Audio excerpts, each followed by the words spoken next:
afternoon, everyone. Good afternoon. We're going to go ahead and call our meeting to order. I don't know where the gavel is, so I don't have that to knock today. But good afternoon. Welcome, everybody. It is 5:02 p.m. on Tuesday, August 12th, 2025.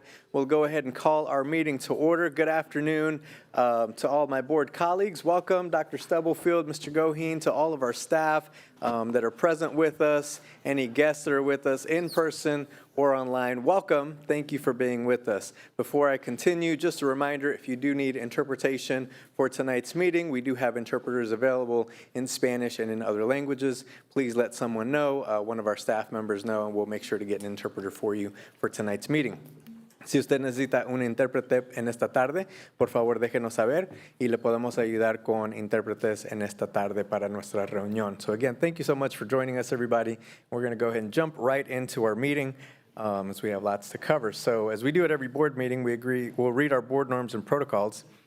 We agree to respect differences of opinions in making decisions for the district, to follow best practices in managing the superintendent and the management of the board itself, stay on task when conducting business for the district, including while at board meetings, to never surprise the superintendent or each other when conducting official business of the district, to read these norms at the beginning of each board meeting and at board workshops as a reminder of how to conduct our meetings, and to continually self-check to determine if we are following our norms when conducting district business. Again, thank you all for joining. And with that, Ms. Smith, would you please do a roll call? Yolanda Clark. Randy Lopez. Randy Lopez present. Robert Mylan Jr. Robert Mylan Jr. present. Wanda Brownlee Page. Wanda Brownlee Page present. Rachel Russell. Dr. Nguyen. Dr. Nguyen present.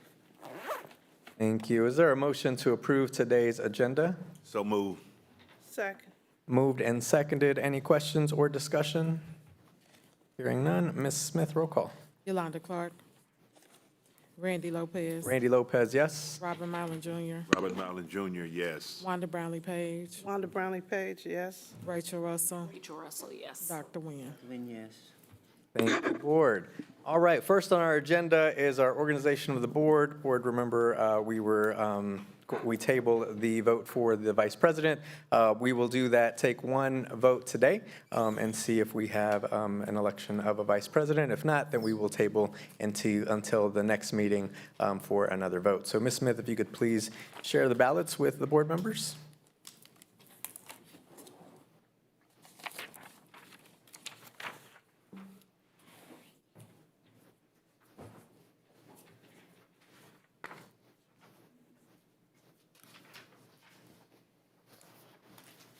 Thank you.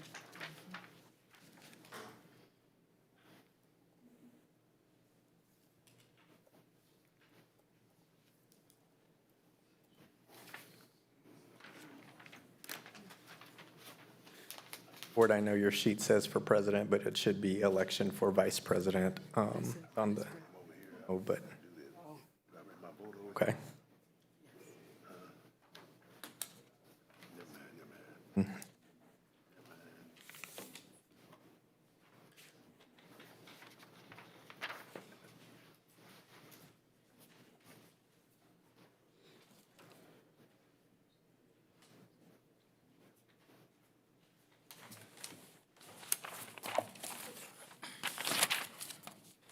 Ms. Page has voted for herself.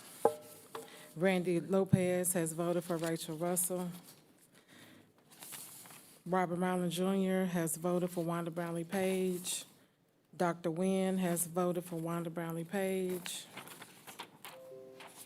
Rachel Russell has voted for herself. Okay, so we do not have enough for a vice president vote. So as we had discussed, we will table this vote until the next meeting. Thank you, board. Thank you, Ms. Smith.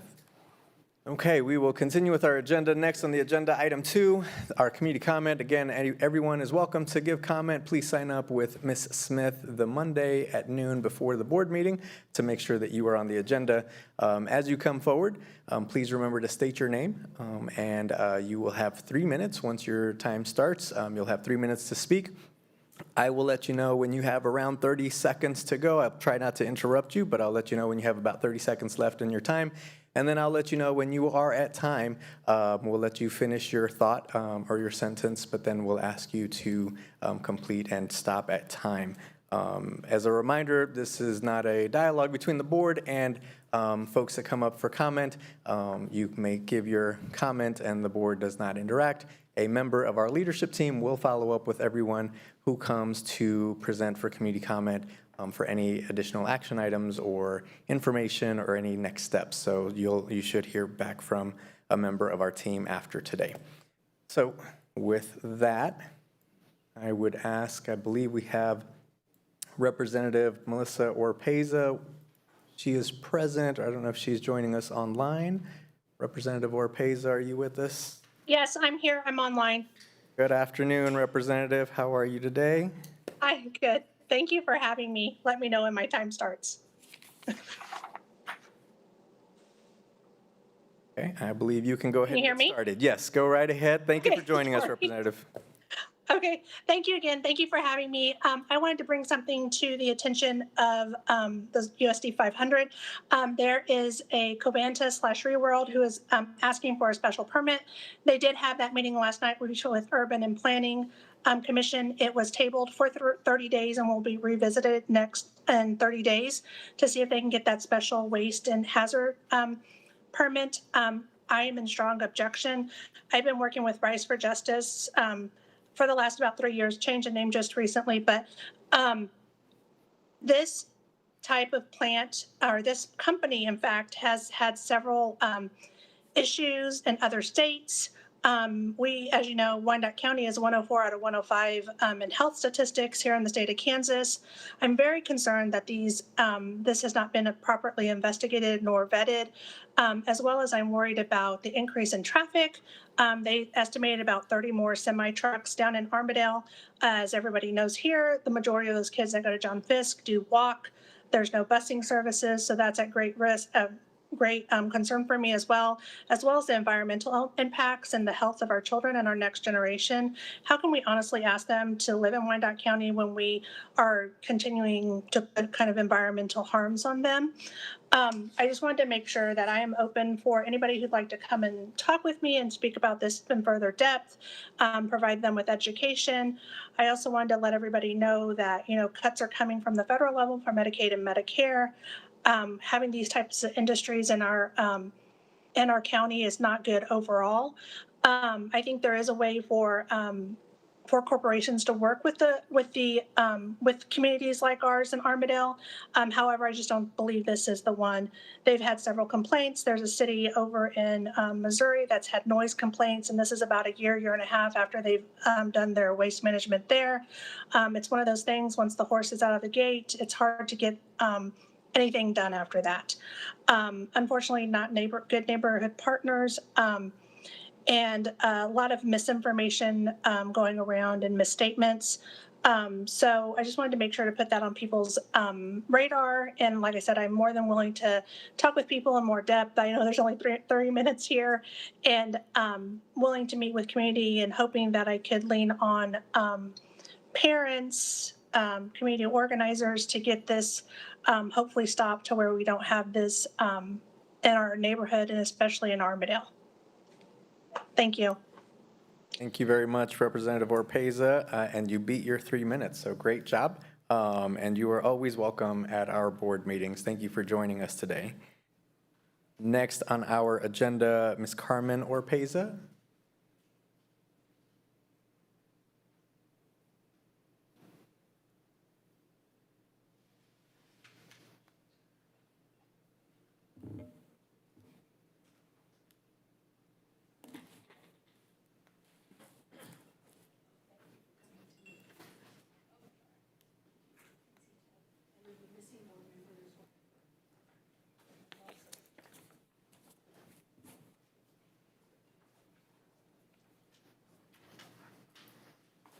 And then just make sure you speak into the microphone. You can adjust it if you need to, just so folks online and in the room can hear you clearly. Okay. Good afternoon.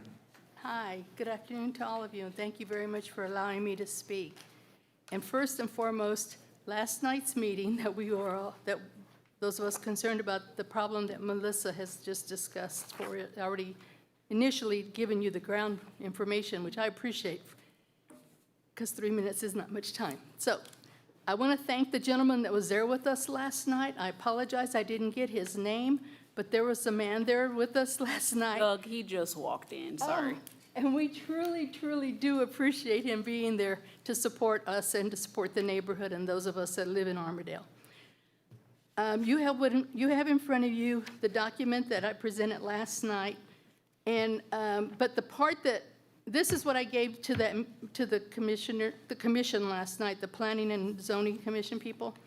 But the part, when I did my research in order to give my part of last night's presentation, which was the public concerns and resident of Armadale concerns, I was really surprised as to the lack of markings on the streets for safety for our children in Armadale that walk to John Fisk. You have the document, so you could read the part to get kind of an idea, because we also are asking that, as the gentleman knows, and came last night to say, we're trying to keep this company out of Armadale. And I'm going to read you the part that really concerns the kids, because I want people to realize that that almost half of the households in Armadale is cut up into 3 sections, 3 strips of resident area. And we're only divided by Kansas Avenue and Osage into the 3 parts. And Kansas Avenue and Osage are the two busiest business streets in order for the kids to get to school. Students that live south of Osage Avenue must cross Osage Avenue with no crossing guards, no push-button crossing lights, no stoplights, and only one large 5-way stop intersection has been painted crosswalk lines on the asphalt, which is very dangerous. The students that live north of Kansas Avenue do have some push-button crossing lights, but no crossing guards and very few crosswalk lines to help 40 them seconds left. maneuver through the constant traffic of Osage and Kansas Avenue. Cobana, like Melissa said, plans to put 30 additional trucks on Kansas Avenue and Osage. And we're really very concerned about the safety of the kids, because they're going to be working and running those trucks the exact same hours that the kids are going to be walking to and from school.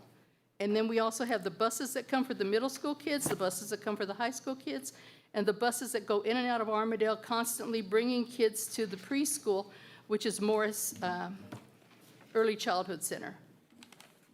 So I'm asking for you to continue supporting us, and please help us get some crossing lines and push button, because you go from 7th Street all the way to almost to 11th, almost 12th, with no stopping. There's no stop signs even. Thank you. Thank you, Ms. Orpeza. We'll make sure that Ms. Clark receives a copy of this as well, the other board member that's not present. Next, I'll invite Mr. Beto Lugo Martinez to the podium.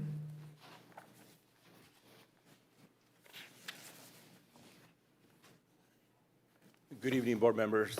My name is Beto Lugo Martinez. I'm the Policy and Research Director of RISE for Environmental Health, a community-based organization and public health organization, environmental and public health organization. I'm here to ask for much broader support from the district, teachers, and parents to oppose the Covanta Reworld chemical recycling facility. Our team is made up of local residents, primarily from Armadale and Argentine, occupational and exposure in pediatric medicine, and also others in urban planning. And so we really will appreciate Doug showing up yesterday, the facilities director, to also oppose this facility. So I just want to give a little background and the overview of this facility. Multiple analysis find that chemical recycling facilities, such as the one being proposed, pose both immediate, acute, and long-term health risks to communities.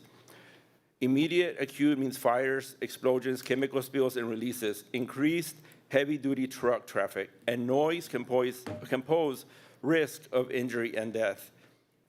Long-term, breathing, eating, drinking, and absorbing harmful pollutants inside and outside facilities can increase risk of serious diseases like cancer, asthma, heart disease, infertility, allergies, neurological toxicity, birth defects, and others. Some of these diseases may not manifest for years or decades later.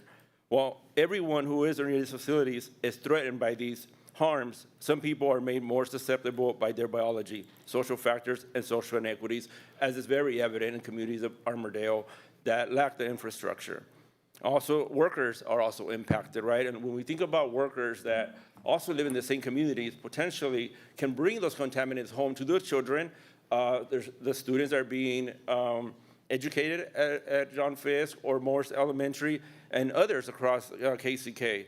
I wanted to add that pollution from truck or train traffic also carries its own set of hazardous air pollutants and also emissions and toxics that have serious health hazards. But I wanted to emphasize, yes, we heard loud and clear, there's 30 trucks, but the intent is that 1,226 trips a day from this facility will pose significant harm on our community. So it's not just the 30 trucks. We need to look at it from how many trips. So those 30 trucks, you know, we did a truck count back in 2022, and we had 415 trucks off of Kansas Avenue. So this is pretty much quadrupling the amount of trucks in the community. So please continue to oppose this. And also just wanted to briefly say, you know, some of the projects that we lead that we'd love to continue those conversations are public health and leadership development. Also, other projects that I'll follow up with you all to provide that information. And also one of our pediatrics medical directors is also available for whenever you have any questions from the patient. That's in that letter we submitted. Thank you. Thank you, Mr. Lugo Martinez. Ms. Russell? Yeah, I know that we still have a few more community comments, but if it is the will of the board, I would like to recommend providing our 3 commenters tonight, including Ms. Orpeza, to potentially give us as a board in open session a more maybe 10 minutes detailed account. I know that it was mentioned that we opposed. I think we inquired and said that we had additional questions and needed to gather more information around this development. A couple of the questions that I have based on comments shared today and as well as what we've received is the total number of harms that have occurred in the Armourdale area over the last 5 years, including the other manufacturers or those others that do similar business. I know there was a huge fire at an auto shop that added pollutants, as well as there was another one on the one side of Kansas Avenue. And so, Beto, I believe that you probably have access to that information and can inform us. But I think from a district standpoint, what I also heard was getting more data around the number of students who are considered walkers in Armourdale, a better understanding of the unintentional health risks involved, and that may be something, Beto, that you just talked a little bit about. And then the underlying issue that has become present because of this is that we do not have guided walking paths or stoplights. Some of that, I think, is within our district, so making sure the sidewalks around Morse Childhood and John Fisk. We could ask our team if the board is willing to do an assessment and figure out what those needs are. And then maybe we could, if the board is in agreement again, we can also engage the unified government who is responsible for the markings and the things on the streets around while this issue has come up, that there are other needs related to ensuring that our kids can walk properly to school. So I am putting that out there as a request to the board to have that follow-up, and if there are any additional things that the board would like to see to share as well. Thank you, Ms. Russell. I just want to, again, thank Ms. Dr. Representative Melissa Orpeza for joining us and to bring this to the board's attention. Before we continue with the the community comments section, there were a couple of requests from Ms. Russell on additional information to gather and potentially having additional information presented to the full board. If the board is interested in that, we can direct administrative leadership to pull that information together. Are there any questions or comments on that? Dr. Nguyen? Clarify for me again, thank you. This was tabled and there's 30 days until before it come back. Is that correct? That's correct. Okay, so we then have time to have those questions itemized and presented to us for full clarification, and then we may have more questions. So what was your motion? Did you make a motion? I didn't make a motion, I was just making a request. I don't know what other folks' schedules look like, and so I would like for them to come back, but I don't want to say make a motion. So I think if the board doesn't have any opposition to it, the staff and the individuals who provided comment tonight would work together to identify a time that they could come Yeah, I back. guess what I'm saying is that we need to have, I think the rest of the board members need to be engaged enough to add to those questions, because I was listening, but I don't remember yeah. all the things, and then the stoplights and those type of issues may or may not be within our realm that Yes. would cause more, so.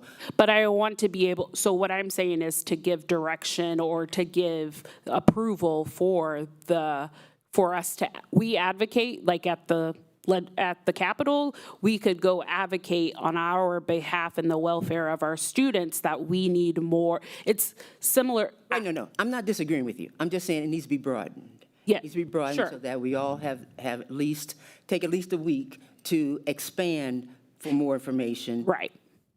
And I wouldn't expect Without that. publicly saying yes or no, we agree or disagree. Yes, and I think we could do that in executive session. We can hear the information out loud, but then whether we make a decision, I believe is also. So if I could make a suggestion, just, I think folks are saying a little bit of the same thing, but there might be some additional information requested or additional Correct, that's what questions I'm saying. that folks might have. They just want to sit on this a little bit, think about it, and think about additional questions. So board members, what I would suggest is after tonight, if there's additional information, additional data that you're wanting to see or information specific to what was brought forward, if you could email that to Dr. Stubblefield, we can gather that information. But also identify what has already been said, so we may Right. want to add to each of those components. Correct. And some of the data, I think that's within some of the data or information that Ms. Russell shared, was sharing. So I would say if, to your point. Today's Tuesday, I would put a deadline on it so that it gives Right. you all time to get the additional information to get it back to us. If then, what is the, I mean, we're not disagreeing on that, but what is the, and I don't, So I can tonight, while we're in here, I can write my comments and send BCC everyone and then say, if you have additional comments or questions, please follow up with Dr. Stubblefield by Friday. Correct. And then the next time we would have that potential presentation would be the August 26th meeting. yeah, what's the, I believe it's like September, it's right after Labor Day. okay. So it's the week after Labor Day. So, which will still occur one day before our next meeting, after the 26th. I would like to know, what's the criteria for having a crossing guard? Because you would think it should have been one there, considering all the things that are going on. I just want to know what's the Yeah. criteria. So if folks could, They definitely need one, Yeah. as well as the markings for the streets. so Ms. Russell, if you could send that, BCC the board, copy Dr. Stubblefield, and board, if you have additional thoughts or questions, send those at the before the deadline identified.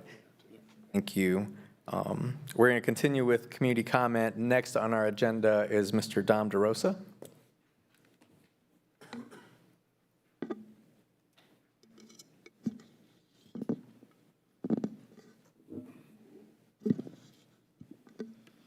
Good evening, members of the Kansas City, Kansas Board of Public Education.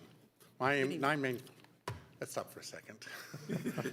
My name is Dom DeRosa, and I want to thank you for the opportunity to speak again tonight. I'm here because of the questions that was asked a few weeks ago have not been answered. The upcoming vote on whether to exceed the revenue neutral rate will have direct consequences for our classrooms, our students, and our staff, and the public deserves to know exactly what those consequences will be.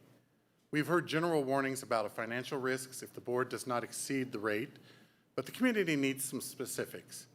If this board is seriously considering not exceeding the revenue neutral rate, we need to know what are the effects of this. What specific services for our students is the board willing to eliminate? What student opportunities are the board willing to take away from our students?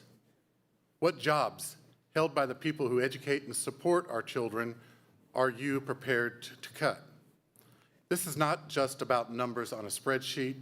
The cost is not exceeding revenue neutral is measured in lost opportunities, weakened programs, and the long-term harm done to our children's future. That cost is a human cost, and it will be paid by our students, families, and our staff. I urge the board to vote to exceed the revenue neutral rate. Anything else would be a choice to weaken our schools, reduce the opportunities for our students, and jeopardize the future of public education in Kansas City, Kansas.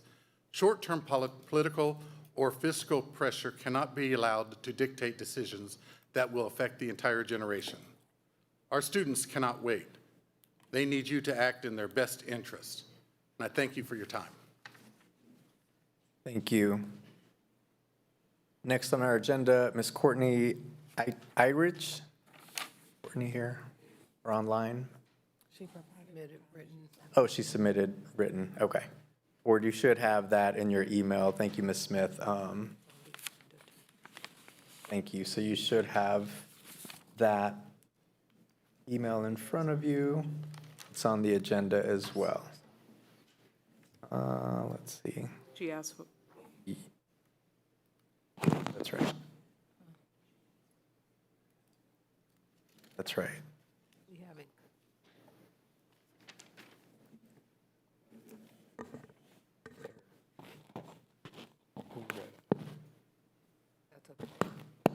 What's the question? Yeah, historically, if somebody submits something in writing, we've had it read out loud. Okay. Thank you. Okay. Sure. Ms. Russell will read the letter. All right. Good evening, board members and superintendent. I am asking you tonight to vote to exceed the revenue neutral rate.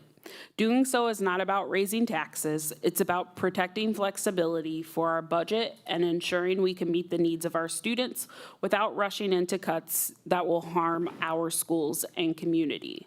By voting to exceed the revenue neutral rate, you keep your options open. You will still have the ability to lower the mill levy before the final budget if that proves to be the right decision. If you vote to stay at revenue neutral now, that option is gone. With the uncertainty of federal funds, this is the responsible thing to do. It's also important to consider the loss in matching state funds that can be impacted as well. If we go revenue neutral, the consequences will be felt immediately. We can't take in the same amount of money as last year and still provide the same level of services. The costs have gone up for everything. Lower funding means that cuts will be made, jobs will be lost, and that impacts our education support professionals the hardest, the employees that work and live right here in Wyandotte County. Our kids deserve a high-quality education. If we go revenue neutral, what happens next year? The costs will continue to rise, and you will be faced with the same decision again. At some point, you will have to raise the mill levy to meet the bare minimum. It costs more to recruit and replace quality employees than the short-term savings gained from staff cuts. Please look at the bigger picture. These aren't just employees, they're our neighbors, our friends, and the backbone of our local economy. When their jobs are cut, it doesn't just hurt them, it ripples through our small businesses, our neighborhoods, and the stability of our community. Our schools are more than classrooms. They are community hubs, economic drivers, and the foundation of the future of Wyandotte County. Reducing our funding now will lead to larger class sizes, fewer programs, and less support for students who need it most. Those are not just school problems, those are community problems. Voting to exceed the revenue neutral rate simply gives you the breathing room to make a thoughtful, informed decision about what is truly necessary to serve our students well. It costs nothing to preserve that flexibility, but it costs us everything if we give it away too soon. I urge you, vote to exceed the revenue neutral rate, keep your options open, protect the jobs of our incredible employees and county residents, and ensure our schools have resources they need to prepare every student for success. Thank you. Courtney E. Thank you. And again, a reminder, someone from our leadership team will reach out to everyone who signed up and spoke tonight or submitted a community comment, and we'll have a report back to the board once our leadership team reaches out and connects with them. Thank you. Mr. Lopez. Yes. I Ms. Russell. apologize. I have not seen the item on the agenda yet, but we did provide direction during meeting prep. Is there a document that's publicly available right now that shows that dollar amount and the buckets? I apologize. In the presentation, it does show the dollar amount. There is not a document that shows the buckets, but after your discussion tonight, like we have a total dollar amount, we will be able to attach it based off of that. But it does show the amount in the. Within the presentation, not a separate. Okay, thank you. Thank you. Thank you.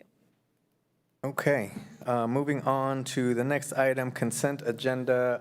Board, just, and Ms. Russell, or Ms. Smith, just want to make sure. Board, I've asked Ms. Smith, there were a couple of things I noticed late and this afternoon on some of the minutes that I've asked Ms. Smith to pull, the minutes from July 15th and August 1st special board meeting. Ms. Smith, the August 1st meeting, they're still showing up on mine. It might be slow. I just want to make sure that we're pulling both of those minutes from both of those dates and asking to table approval of minutes from July 15th and August 1st to the next meeting.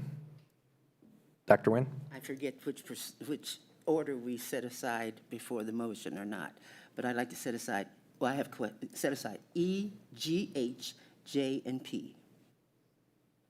E, G, H, J, and J, and P. And I'm going to make sure that they're the right ones, because I think once before we had the wrong Correct. letter and item. So letter E, approve payments for Carnegie Learning. Correct? Letter G, or approve renewal of LEAP.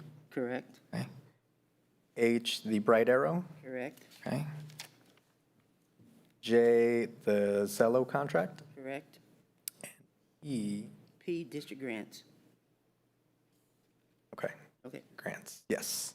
Okay, sorry, I just wanted to verify before we, Repeat it one more time, please. so letters E, G, H, J, and P, we're pulling from consent, and then we'll table the minutes to the next meeting. Are there any other items for consent? If not, I'd entertain a motion to approve the consent agenda. So moved. I'm Oh, I'm sorry. Moved. Is there a second? Whichever. second. Seconded. Any questions or further discussion? Well, Why are we pulling the minutes? There were some errors, and I didn't catch them until late this afternoon. So I emailed Ms. Smith at about 4, a little after 4, and just didn't have enough time to review and correct those. So I've asked her to, in order to have the correct minutes on the agenda. Thank you. and Ms. I Russell? apologize. You said the minutes for Oh, 8/1 yeah. and July 15th? Correct. August 1st, yes. Special meeting and the July 15th meeting, yes. Okay. I don't see the July 15th, but got you. She was able to pull the July 15th before, but I think the August 1st are on there. So Ms. Smith, we can just Gotcha, pull the gotcha. August 1st. That was my clarifying question. Thank you, thank you. Thank you. All right. Any other questions or discussion? Hearing none. Ms. Smith, roll call. Yolanda Clark, Brandy Lopez. Randy, yes. Robert Marlin Jr. Allen Junior, yes. Wanda Brownlee Page. Wanda Brownlee Page, yes. Rachel Russell. Rachel Russell, yes. Dr. Nguyen. Dr. Nguyen, yes. Thank you. And just to make it clean, I would make a motion to table the minutes for August 1st and the minutes for July 15th. Is there a second? So moved. Moved Second. and seconded. Thank you. Any further discussion? Ms. Smith? Just a moment.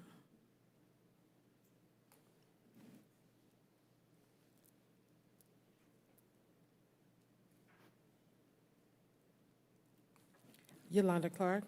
Brandy Lopez. Randy, yes. Robert Marlin Jr. Allen Junior, yes. Wanda Brownlee Page. Wanda Brownlee Page, yes. Rachel Russell. Rachel Russell, yes. Dr. Nguyen. Dr. Nguyen, yes. Thank you, Board. Okay, so we'll take item E first. Dr. Nguyen. Okay. I'm looking at the agenda item summary, and this is a second payment, correct? Yes. Okay, so it hasn't, it says on March 25th, we just approved the purchase. Correct. So we haven't used it yet No, it's being implemented this this school year. for the first Yes. time. Okay, then what kind of tool, what kind of, I don't know what word I want to ask except for what kind of, if then after the first year, we want analysis of impact. What kind of tool would that require? And is it embedded in the platform? The platform has a resource that tracks improvement of learning, Okay, and we are implementing a tool, a walkthrough tool, that monitors our implementation of the resource. We should have that tool for Carnegie Learning specifically by semester. Right now, we're by going to. semester meaning Second January? semester, January. January, okay. We are going to deploy the walkthrough tool that monitors instruction by September. So we'll have two this things. year. Yes. Okay, We'll have two things. We will have our tool of observing us using the resource and how we're using it to ensure that we're using it in the manner prescribed by the routines of the resource. And we'll have academic scores for students within the tool as well. And we are going to have our district benchmark assessments. okay. Give me the dates one more time. We should have the walkthrough tool by this January of '26. Okay, For so you- Carnegie specifically, but for instruction in general, September, this So, September. Hold tight for a second. So you won't have any documentation of your use first semester? Yes, we will. We will have documentation of high-quality instruction, which includes using the resource starting at September. But we are designing a walkthrough tool that pulls specific things about that resource that we will monitor, and the specifics will be deployed in January. Okay. But we will be monitoring starting September. Okay, And we will have our benchmark assessments. They take them every quarter, correct? Yes. So at the end of, when we report on first quarter data, the benchmark assessments in math for these subject areas that have Carnegie Learning will provide the initial progress of how students are performing. that would be November? I think we're scheduled for December because there's only one meeting in November. Okay, and what format is that in to then present? It just shows, the benchmark assessments are aligned with the state assessment, and it just shows like how students are doing. Like, I don't know the language, but Dr. Conrad probably can tell you, but it's like if they are on track or basic or that sort of thing. Is it grade level, or is it, not on track for grade level, but For middle Algebra school? 1, for, This just high school? this is just high school, Algebra 1, Geometry, and Algebra 2. So all students enrolled in Algebra 1? Yes. Yes. Yes. All Yes. students who are in Algebra 1, all students who are now, any of the content area, it'll show math and that sort of thing, so yes. Okay, thank you. I just have a couple of follow-up questions. I just want to, this is the tool that's replacing DigiCoach? The walkthrough component that Walkthrough. they're The developing. walkthrough, yes. The math, no. Okay. The next question may not be for you. My question is, but maybe you do know. So on March 25th, we signed a 3-year purchase agreement, and my math might be off, but the total for the 3 years is 1.138. This is the second payment. So we're paying for all 3 years right now. So for the next 3 years, we won't have this item specifically within Diploma Plus's budget, because you are purchasing it all in less than a year's time. You're paying the entire full contract in 1 year's time. I will go back and check my notes. The person leading this was the director that's left our system, and so I need to go check. I need some clarity on, I've never seen us pay a 3-year contract completely out. And I appreciate Dr. Nguyen for catching it for the reasons that she asked, because as I'm reading, and maybe my math is off, this means in 2025, we paid for the entire 3 years of this contract. So we had added documents that showed what we paid and the contract and what we were going to pay, and I was surprised when I opened up Diligent and I didn't see them, so that's why I'm hesitant to answer that without going back to our resources. So I would ask that we table this item until we can figure that out. Right, so you can table it, but we've signed a contract and this is what's due? Well, and I would like to see what the payment schedule is. I've never seen us do this before. So it looks like we are paying Yeah. for the 3 years. In one school year. So they got a payment from us in March when we agreed to it, and they're getting a payment from us in August. And so 5 we years. wouldn't owe them anything else until 2028. It says attachment, but there is no attachment. It's 2 different fiscal years. Well, I understand that, but I'm saying you're paying a 1.13-year contract in 1 year.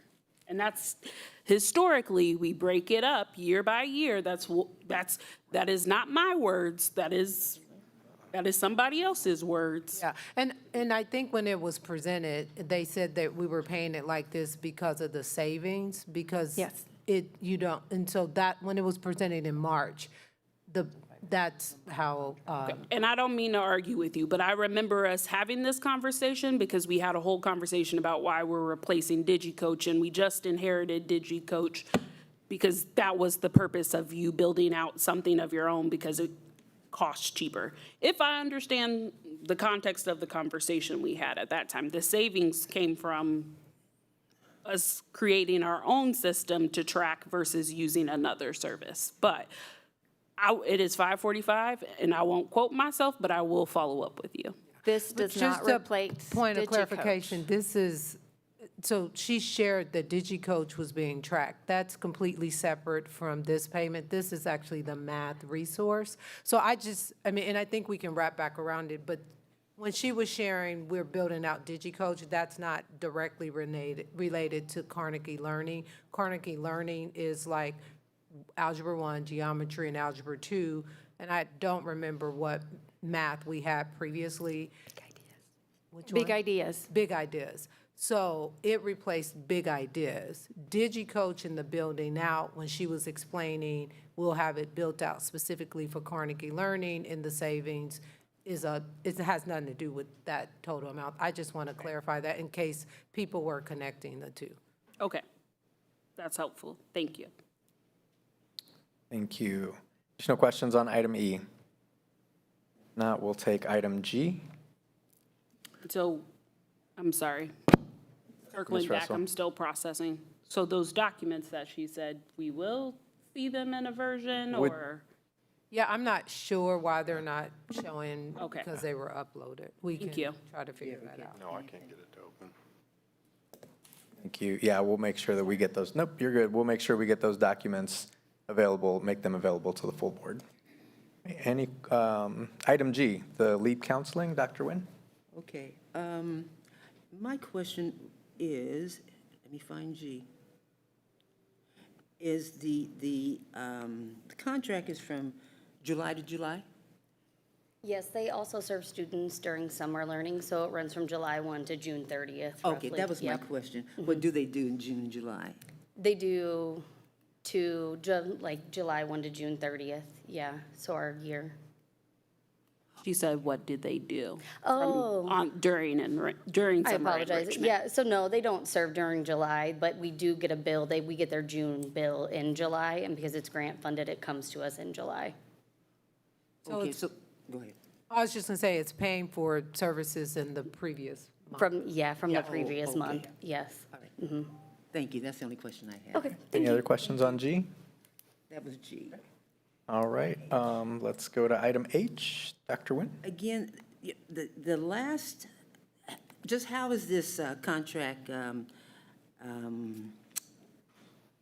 can't understand the amount. The old invoice said it was $1 something, $1.35 per student, and then this invoice has $350 crossed out, 21,000 times $3.50. It says after 42,000 discount. So is there a cost per student? Is it just a blanket cost? What's the cost of Bright Arrow moving to 25, 26? And how is the 31.5? So they do offer us a discount, and that's why it's crossed out there. And so it's the 31.5 that is for the school year. They did not break it down like they did previously Right. with the cost per student. And it would have been, without the discount, 42,000 at $3.50 per student, because when the contract was signed previously, that was the rate of it. And now what they charge, just like lots of things, it's gone up, but because we're a returning customer, they give us a discount. And I'll accept that, but it's the 24, 25 said the cost was $135 per student. That's what it was then. So for 25, 26. 26, their new price It's is $350. $350. Oh, that's what you mean. So I'm saying it went up, and they gave us the discount so that it was in the same, close to the same amount we were paying previously. Thank you. Thank you. Thank you. Additional questions on this item? If not, we'll go to item J, is the Zello contract. Okay, so we had this in 23, 24, right? Yes, we've had it since either 22 or 23, 24, yes. Did the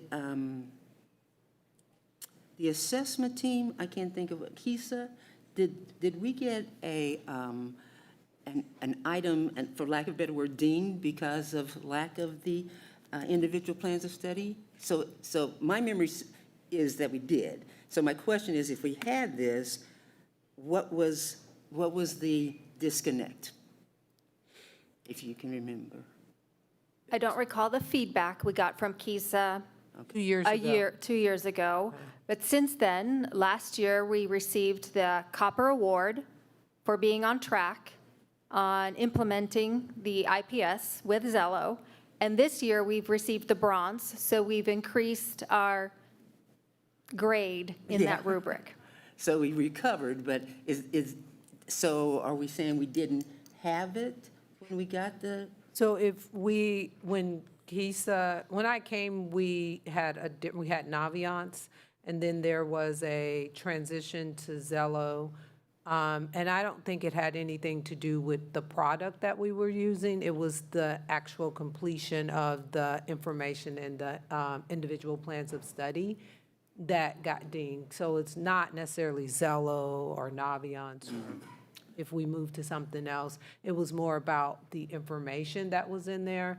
And since we got the ding, there's been more intentionality and systems in place to meet those standards of what they're asking for the individual plans of study. So we had a product, Yeah. just we're not using it. We were using it, but not consistently across At the all level, grade levels. perhaps, Yes. that they recommend Yes. we should. Okay, thank you. I was just gonna, she took the words out of my mouth, the consistency, and I think there was building level differences in that transition, and just the user friendliness was what I recall from that conversation when we went to Zello, was Naviance was more difficult, so. Thank you. Thank you. Additional questions on that item? If not, item P, the district grants updates. Okay, here is just a question, not to go back to the PACE, which would have been, I don't remember what letter that was, but the narrative said that that the state also provided a grant for the mental health. And I didn't see the I'll call it MHIT grant in the list of grants. Are we not going to apply for it? Is it come under different? I'll need to check with the grant writer to see the tracking on that. It may not be in yet. It might have a date coming up. Okay. I don't know what that cycle is. We apply based on the window when they open them or when they let us know. So I'll just need to get that information. But we do have a partnering grant. You're correct with that. And we did receive it. And some stuff came through like a week or so ago for me to sign, so. Right. It will probably show in the next month. like, Yes. Yeah. Cases I didn't. Yes, correct. So I didn't. Okay, thank you. You're welcome. Thank you. Any other questions on this item, on the district grants updates? Okay, hearing none. What motion to accept? E, I'll say E with reference to your preference. I mean, I'm just noting that historically, we haven't done it, but we've signed a contract. I will move forward with it, but I will have follow-up when I'm able to see the document. And the motion is to move forward E, G, H, J, P. There's a motion to approve those items E, G, H, J, P by Dr. Nguyen. Is there a second? Second. Seconded by Mr. Mylan. Any questions or further discussion? Hearing none. Ms. Smith? Randy Lopez, Randy, yes. Robert Mylan Jr., Allen Jr., yes. Wanda Brownlee Page, Wanda Brownlee Page, yes. Rachel Russell, Rachel Russell, yes. Dr. Nguyen. Dr. Nguyen, yes. Thank you. Motion carries. Next, we'll hear from our library, or we have our Turner Quarterly Library Report on the agenda. Board, are there any questions on this item? If not, is there a motion to accept and approve the Turner Library Quarterly Report? So moved. Second. Moved and seconded. Questions or discussion? Ms. Smith? Yep. Randy Lopez. Randy, yes. Robert Mylan Jr., Allen Jr., yes. Wanda Brownlee Page, Wanda Brownlee Page, yes. Rachel Russell, Rachel Russell, yes. Dr. Nguyen. Dr. Nguyen, yes. Motion carries. Thank you. Okay, next, board, we are under item 5, board updates and approvals. Board, we are being asked if it is the will of the board to take action on these items first on the agenda. It is recommended that the Kansas City, Kansas Board of Education approve the purchase of professional services from Cooperative Educational Service Agency 6 in the amount of $28,000 funded by the Diploma Plus instructional programs as submitted by Dr. Fernandez Flores, Executive Director of Diploma Plus, and as recommended by Dr. Stubblefield. So moved, but I also want to clarify when we get to the second, that this is the You have to thing. have a second. Is there a second? I'll second. Seconded. Ms. Russell? This is the thing that is replacing DigiCoach, but also, no? No. So are we replacing DigiCoach or not? I'm Yes. needing clarity because I'm So this is struggling. not the thing, and if somebody can come. But this is the thing that creates the dashboards. This is the thing that will help them to develop it, but I just want to be clear. It's in Qualtrics is replacing DigiCoach, correct? It's not this. This is the way that it will happen. So that's what, the only reason I'm saying no is. Something else is replacing, but we need this in order to get to. That is correct, yes. Okay. Okay. Please explain. So how many agreements do we actually have that we need in order to create the thing we're trying to not use DigiCoach for? So we only need one partner, and that's CISA 6. That's the But we're document. also purchasing Qualtrics. We've already have Qualtrics. It is a tool we've been using for several years to track student exit surveys, the seniors, which is a requirement for us. Which is different than Zello, Correct. but also has requirements in order to graduate. Yeah. Yeah, we're making this system thing work so well. Yeah.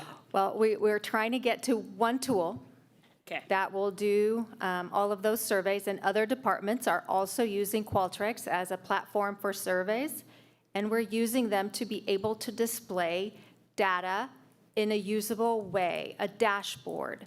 So what we are creating with Qualtrics is a survey that allows us to gather data, things we see in classrooms, rate how we're doing it, the instruction, and then immediately uploads to a live dashboard in which we'll see numerical values of an implementation level. We will have access to that. Principals will have access to their building dashboard, and teachers will have access to their dashboards. When we or building principals visit, do a walk, fill in the survey to give teachers feedback, they'll be able to see their dashboard and the feedback they're receiving. Principals then will also be able to see across their building how the implementation of the resource and instruction is going live. Okay. And so now I'm going to come back to the educational things. So the one dashboard that we currently have that tracks chronic absenteeism, that's another dashboard that's separate than these two dashboards. That's a different dashboard? Yes. Yes, that What is that dashboard's name? Panorama. And where she's saying we're trying to get to one tool, we have to build these things out before you can have them all in one. But the requirement to do it in the interim is why we are, you have the multiple ones. But ultimately, we are trying to get there. It just, I heard that part, and I hear that part, and I heard that part before, but I'm also like, on this journey, this is also a journey for us to understand. If it's confusing for me, how confusing is it for our parents, for our teachers? Because we're using all of these words as though I knew DigiCoach. Now it's not DigiCoach, it's three different things. And so that's where I'm thinking from an educational standpoint. And then, so that's the educational piece. So the student piece, because we also are tracking an Infinite Campus. So for students, we have Infinite Campus, Zello, and this Qualtrics no. part. But I thought that's where the data from, the educational data from the parent, from the student is available for the classroom. I thought that's what you just said. I thought you said it's building level, it's district level, and it's classroom level.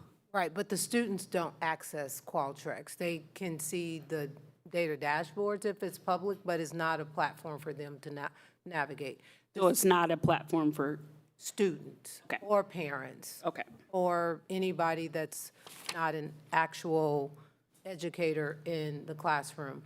Ultimately, we would like for all of it to be on one platform, and we hear you, but, so we did have DigiCoach, and now we're putting DigiCoach and what it did in Qualtrics to take one away. Educators or anybody with that won't have to do anything with CISA, nor did they have to do anything with, the classroom teacher didn't have anything to do with the DigiCoach unless they were doing an internal walkthrough with their building principal or instructional coach. But I thought every DigiCoach that was a visit from an administrator to the classroom, and then that data, based on what they saw, was then shared with the staff as professional development. And I'm not doing this as a gotcha. I'm trying to make sure that I understand, because I'm also very confused, because I hear a lot of common terms that you guys put in the documents, but I'm confused. And take back the student part for Quantrix, whatever that thing's called. But we can insert Canva, so we can insert Canvas or whatever what that thing is, where they upload and you see grades. Canvas, Infinite Campus, and Zello. Those are the three interfaces facing students. I would agree. Okay, thank you. I appreciate it. And I just want to clarify, there's not a platform necessarily. They do 3 different things, and we're always looking for somebody that does the one thing.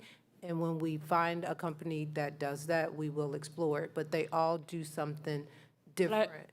Yes. So I remember us also having a conversation about, on a tablet or an iPad, they could do a one button something, and it Single would take- sign-in.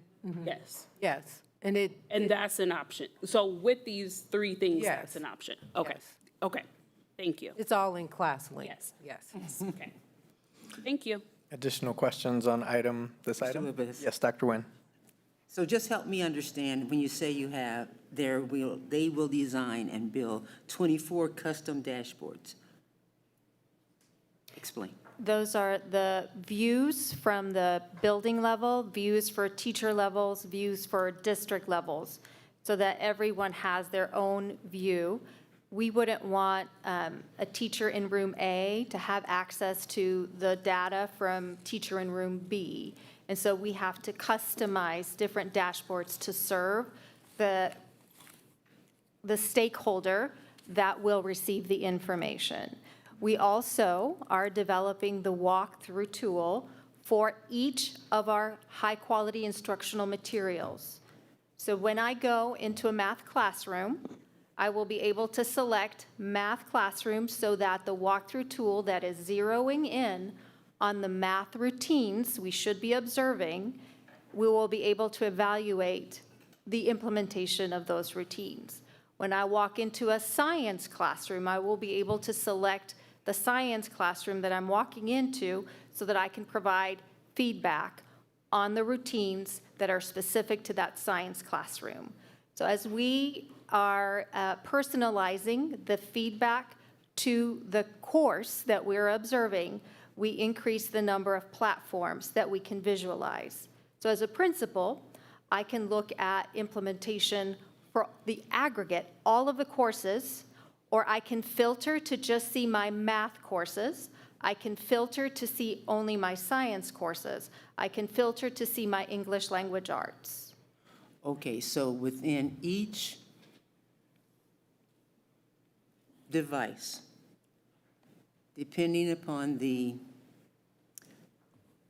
operator, be it a teacher, a principal, or administrator, the program is then going to let's say the program is built so that the operator is the person that can access either the discipline or the individual, the operator. So you say the teacher can only see her performance.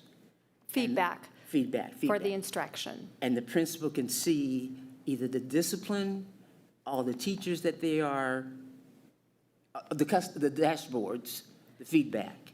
So we work with instruction, not discipline. What we are looking for is teaching. I'm sorry, so math is a discipline, but you're saying it's an instruction. It's instruction. so We're I'll looking for use- instruction. And Okay. what will happen is the principal will be able to choose from the list what Okay. course they're walking in on, so that they have the tools they need to evaluate what they need to So it's evaluate in that course. Within the 24 body of something, I don't have the word. Okay, that explains, thank you. Thank you. Additional questions on this item, board? Not, there's a motion, a second on the floor. Ms. Smith, roll call. Randy Lopez. Randy, yes. Robert Marlin Jr. Allen Junior, yes. Wanda Brownlee Page. Wanda Brown Page, yes. Rachel Russell. Rachel Russell, yes. Dr. Nguyen. Dr. Nguyen, yes. Thank you, Board. Next item, Board, it's recommended the Kansas City, Kansas Board of Education approve the bid from Flynn Group DBA Pizza Hut for delivered pizza for the Nutritional Services Department for use at secondary schools snack bars as submitted by Mr. Wayne Correll, Dr. Steve Pegram, and recommended by Dr. Anna Stubblefield. So moved. Second. Moved and seconded. Questions or discussion? So is this, is this Pizza Hut? Yes. Okay. So was it, I know we don't have to bid a lot of things, but was there a bid on this out to different, am I looking at it? Was it bidded out? Yes. Yes, there was a bid. There was a public solicitation for it. We received interest from a couple of them, but the only bid we received was Pizza Hut. Okay, all right, thank you. Thank you. Additional questions? Is there any question about the nutritional value? It's okay? Yeah, it's It's compliant. approved to, like, that's why it's very few who bid. There are some strict requirements that they have to meet. Right, we bid based on Yeah. federal regulations on it, so it's compliant with us. Sure. And just, I think I know the answer. This item will have to go, very similar to the produce and the milk, will have to go on an annual bid process? Yes. Okay, Yes. thank you. Thank you. Let me just ask one more thing. Dr. So Nguyen. will this, it may not have been an issue in consideration, but will this counter the DoorDash, the popularity of DoorDash at these schools? Yeah. That's, I don't know if it was I'm a asking that. consideration. The director of nutritional services came to me with this. I'm sorry, I for can't hear you. Snack bars. Can you speak into the mic? I'm sorry. The director of nutritional services came to me with this for use in snack bars, snacks. It could counter DoorDash. It's an option for students for snacks. At lunchtime? Not During the lunchtime? day, I believe. If they can go to a snack bar and purchase a beverage or any other snack, it's not part of the lunch program. But whatever we have to sell in the schools, whether it be in a machine, it has to be compliant with the smart snacks or the smart rules required by the Department of Education. Okay, thank you. And I will ask one more question. Was the bid specific to pepperoni, a pork option, or can it also pepperoni, have hamburger? Yeah, hold on a second. I'm sorry. It's okay, I've got it right here. These are important questions to kids. Because I see cheese and They specified other. for each location pepperoni as one choice, cheese as another choice, and other, which is combination pizzas for the schools. It just depends on what the schools want to sell. But there is an option to have a non-pork option that isn't just cheese Yes. only. Yes, But it has to fall in that 4-3 category number. 4-3 category number. So it says, it's specific, the requirements is 9 pepperonis and cheese other 4. So you can only order Yes, 2. those were the estimates. Okay, but the cost value changes on each of them. Right. Okay. And so we have, the bid sets forth the rates. The need per delivery was based on estimates, which Okay. can go up and down depending on our Fluctuate amongst that thing. Okay, and now my question is for Dr. Stubblefield. I believe when this item first came to the board, you mentioned that this is a starting point and that there were gonna be other options, because to Dr. Nguyen's question, everyone doesn't want pizza every time, and if pizza is the only option, DoorDash offers a variety of options. And so, but this was just to start, and that we were going to explore other options. And there are very few restaurant chains that do it at a scale for a district this size. So this is the starting nutritional services will continue to explore and put out bids for things that meet the nutritional guidelines, because that part still has to be there. But pizza is one of the common ones, and then they'll continue to research and see what other options Because are there. pizza is also a common option that we always feed people when we're bringing them together. So I'm just thinking of the different ways that we can think about options. So, thank you. A question, when is it going to, this is going to effect? This school year. This yeah. school year, yes. And for clarity, secondary schools, this is middle school and high schools? Middle schools and high schools, Okay, correct. Thank you. Thank you. Additional questions? Discussion? Not, Ms. Smith, roll call. Randy Lopez. Randy, yes. Robert Marlin Jr. Marlon Jr., yes. Wanda Brownlee Page. Wanda Brownlee Page, yes. Rachel Russell. Rachel Russell, yes. Dr. Nguyen. Dr. Nguyen, yes. Thank you, Board. Board, next item, 5C. This item is being brought forward. It did not have, and this is the first time you're seeing this on the agenda, Board.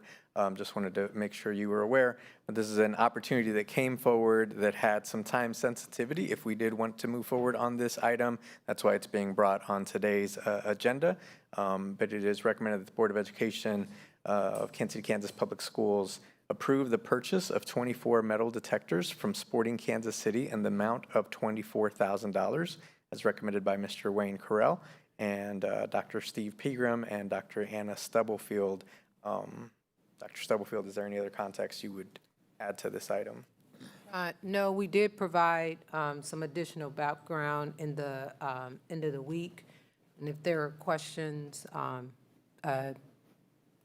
Deputy Colasso is here and probably has most of the answers. Sporting bought a new security system, and they had just recently purchased these 24, and they did offer them up to all of the districts in Wyandotte County if they wanted to purchase them at a discount.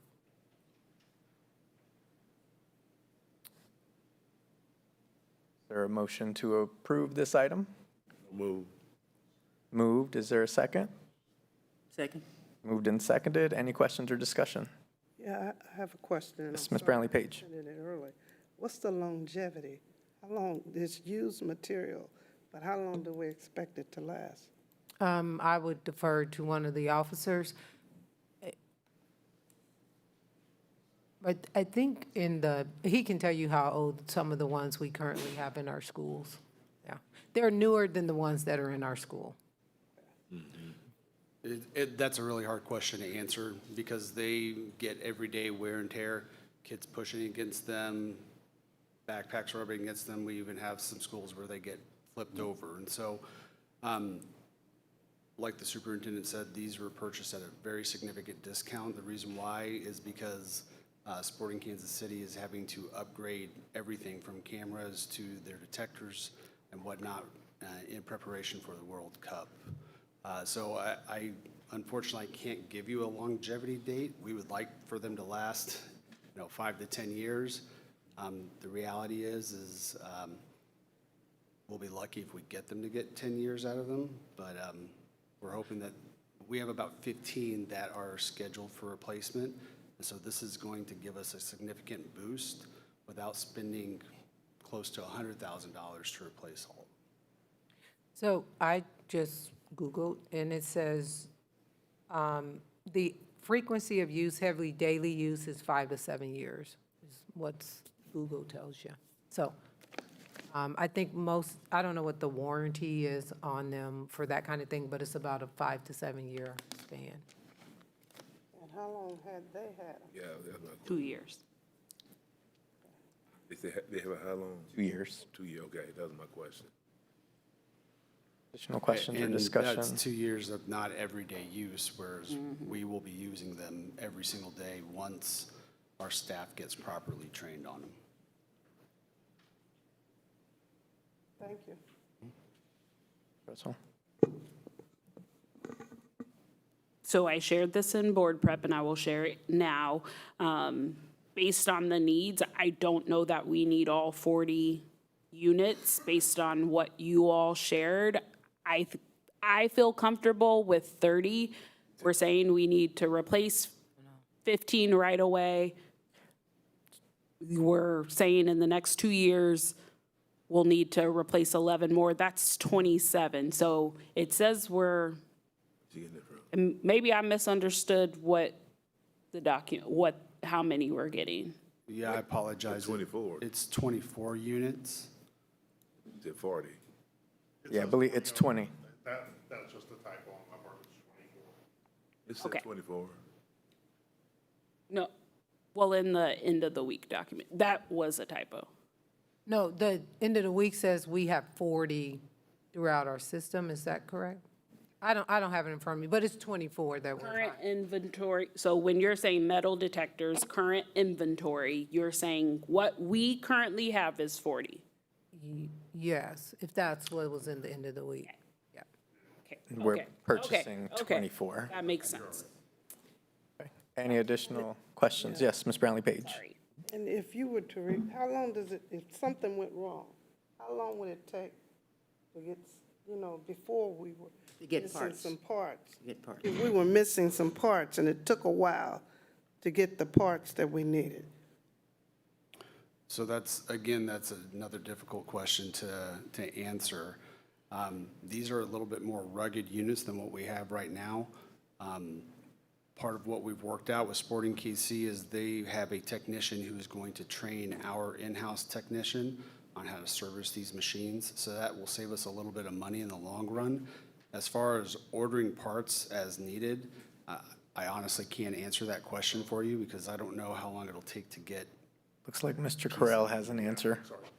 We'll keep a supply of parts, spare parts for those machines at the storeroom so we can have quick access to them. And as we use them, we replenish them. Same with the x-ray machines. We do the same thing with the x-ray machines. But our staff will work on them. Yes, and if I understand correctly what you two are saying and now understanding what the end of the week said, we'll replace 15, so we'll have 9 on hand. So in the event we don't have parts, we could trade out a machine while we're waiting on parts, if that's my understanding. Okay. Yes, ma'am. Yep. Thank you. Thank you for doing the research. Thank you for bringing back the information. Additional discussion? Good. Not. Ms. Smith, roll call, please. Randy Lopez. Randy, yes. Robert Marlin Jr. Allen Jr., yes. Wanda Brownlee Page. Wanda Brownlee Page, yes. Rachel Russell. Rachel Russell, yes. Dr. Nguyen. Dr. Nguyen, yes. Thank you. Next item, board, item D. It's recommended the Kansas City, Kansas Board of Education approve the resolution for the disposal of Central Middle School. So moved. Second. Moved and seconded. Any questions or discussion? Hearing none. Ms. Smith? Wait a minute. Oh, I'm sorry. Dr. I was Nguyen and just then going Ms. to Russell. say if Greg, I was going to request that Greg, just for the general public in understanding what this document is, just giving that, because this was added to the agenda and wasn't a part of board prep, and I just want people to have a good understanding of what is happening right now. And I would add that if it's possible, you also explain the full implication of disposal of school property. Yeah, so the reason for the resolution is that Kansas has a statute that was passed a couple years ago that requires anytime the school district's going to get rid of or potentially get rid of a piece of land that has a school building on it or potentially other buildings, depending on how you read the statute, that property has to be first submitted to the state legislature. I think it's to the legislative council under the statute for them to review and determine whether the state would like to acquire that property before it's disposed of in some other manner. And so in order to submit it to the legislature, the statute requires a resolution adopted by the board for that potential disposal of the property. In this particular case, we have the potential for a situation where with the construction of a new middle school, that there will not be a need for the central middle school building facility. In order to make that work, we need to have a commitment in place for the disposal of the property through essentially a land swap. But ultimately, what we would end up doing is disposing of Central Middle School in order to acquire that other piece of property to place the new facility on. In order to do that, we have to get through the legislative process. So this is just the starting point. And depending upon what the legislature does, if this resolution is passed, that defines how we would move forward. And the time frame from the state is? So I believe the time frame is 90 days, but I think it depends on whether the legislature's in session or not. We are not in session, therefore it goes to LCC. Correct. And how much time do they have? I think, yeah, I'll look real quick, Okay. make sure I've got it right. So we will not know until for 45 days or before. That's correct. Yeah, it's over a month. I know that for sure. I just don't know the exact number of days. But I can check real quick.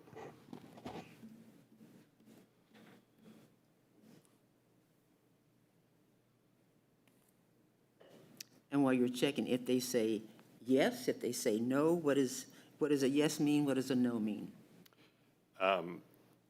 If the legislature just indicates that they want the property, then if the district moves forward to dispose of the property, the legislature would acquire the property from the school district.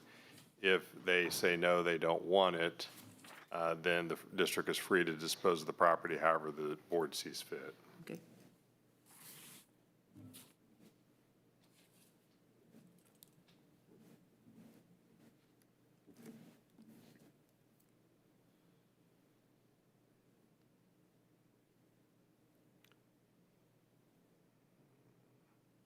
Looks like 45 days. Thank you. Thank you for that question, Ms. Russell and Dr. Nguyen. Thank you for that information, Mr. Goheen. Additional questions or discussion on this item? I can't remember if it's or not. I believe so. Do we have a motion and a second on the floor, Ms. Smith? Yes. Okay. Hearing no other discussion, Ms. Smith, roll call, please. Randy Lopez. Randy, yes. Robin Marlin Jr. Marlin Jr., yes. Wanda Brownlee Page. Wanda Brownlee Page, yes. Rachel Russell. Rachel Russell, yes. Dr. Nguyen. Dr. Nguyen, yes. Grace, thank you. Board next item, item 6 on the agenda. These items are up for information purposes tonight. No action is being requested of the board. They're here for any questions you may have on them. If not, please review, submit questions to Dr. Stubblefield, and these may or may not be brought back forward at a future board meeting for action if it is the will of the board. Are there any questions on item A, the Lightspeed System Service Agreement? Seeing none. Any questions on item B? Okay. Item C, mobile light towers. Okay. Item D. All right, Can you and slow down a little bit? yes. Item D is on the mobile billboard for Wyandotte High School. Thank you. And then item E, and you can go back if there is a question, but item E is informational item on the light towers. Is there attachment in E? I don't know. I see a blank page. I don't know. I'm not sure if that was accidentally like uploaded. There's no item there, so you can No. approve A, B, C, D, and not E, because there's nothing there for E. Well, we're not approving anything tonight. I These are mean, just information. Yeah. But item, it looks, And I apologize. These items have already come to us, or did they just go out for solicitation? I'm not I sure. remember this, I remember this grant and this lighting thing. Yeah, there's a couple things I'd like to correct on this. This was brought to you before. It's been several months ago now, but frankly, just to the loss of the previous, that makes it sound kind of bad, the departure of the previous police chief and the previous COO, we need to re-engage with the process to get going on again. So we wanted to bring it back to you again, and we'll come back with the action item in the near future. So yeah, you have actually seen this before, but it's been several months. So Yeah. we thought it was too far. Okay. And E is my fault. I think I doubled the submittal on that one, so Okay. it was so nice I did it twice. And you already bid these items out too? These items are being purchased through The co-op agreement? Okay, okay. That, I did see this before. Okay, thank you. Thank you for that clarification. There are no questions at this time. Thank you, Mr. Clements. Again, please submit any additional information or questions to Dr. Stubblefield. These will come back before the board at a future board meeting. Okay. Next item on our agenda, item 7, board. We're going to take some time to have a conversation around the budget. I know the board budget is the first item on there. The Board of Education's budget, we did review that, discussed, made some adjustments, but that's there for informational purposes, or if there's additional questions, we can revisit that as well. Dr. Stubblefield, was there anything that we wanted to, that you and the team were going to share around the presentation? Yes, and we'll provide a user-friendly document, but just pulling some of this information together between board prep and today and like going back and forth. We don't have it to share publicly. But the question was asked about what is the number if the board chooses not to move forward with exceeding revenue neutral, and that is in the presentation, and let me pull that up. I think it's like slide 13. I don't know. So this presentation's last update was 7.7, and I have not been able to find that slide. So it's slide number 16.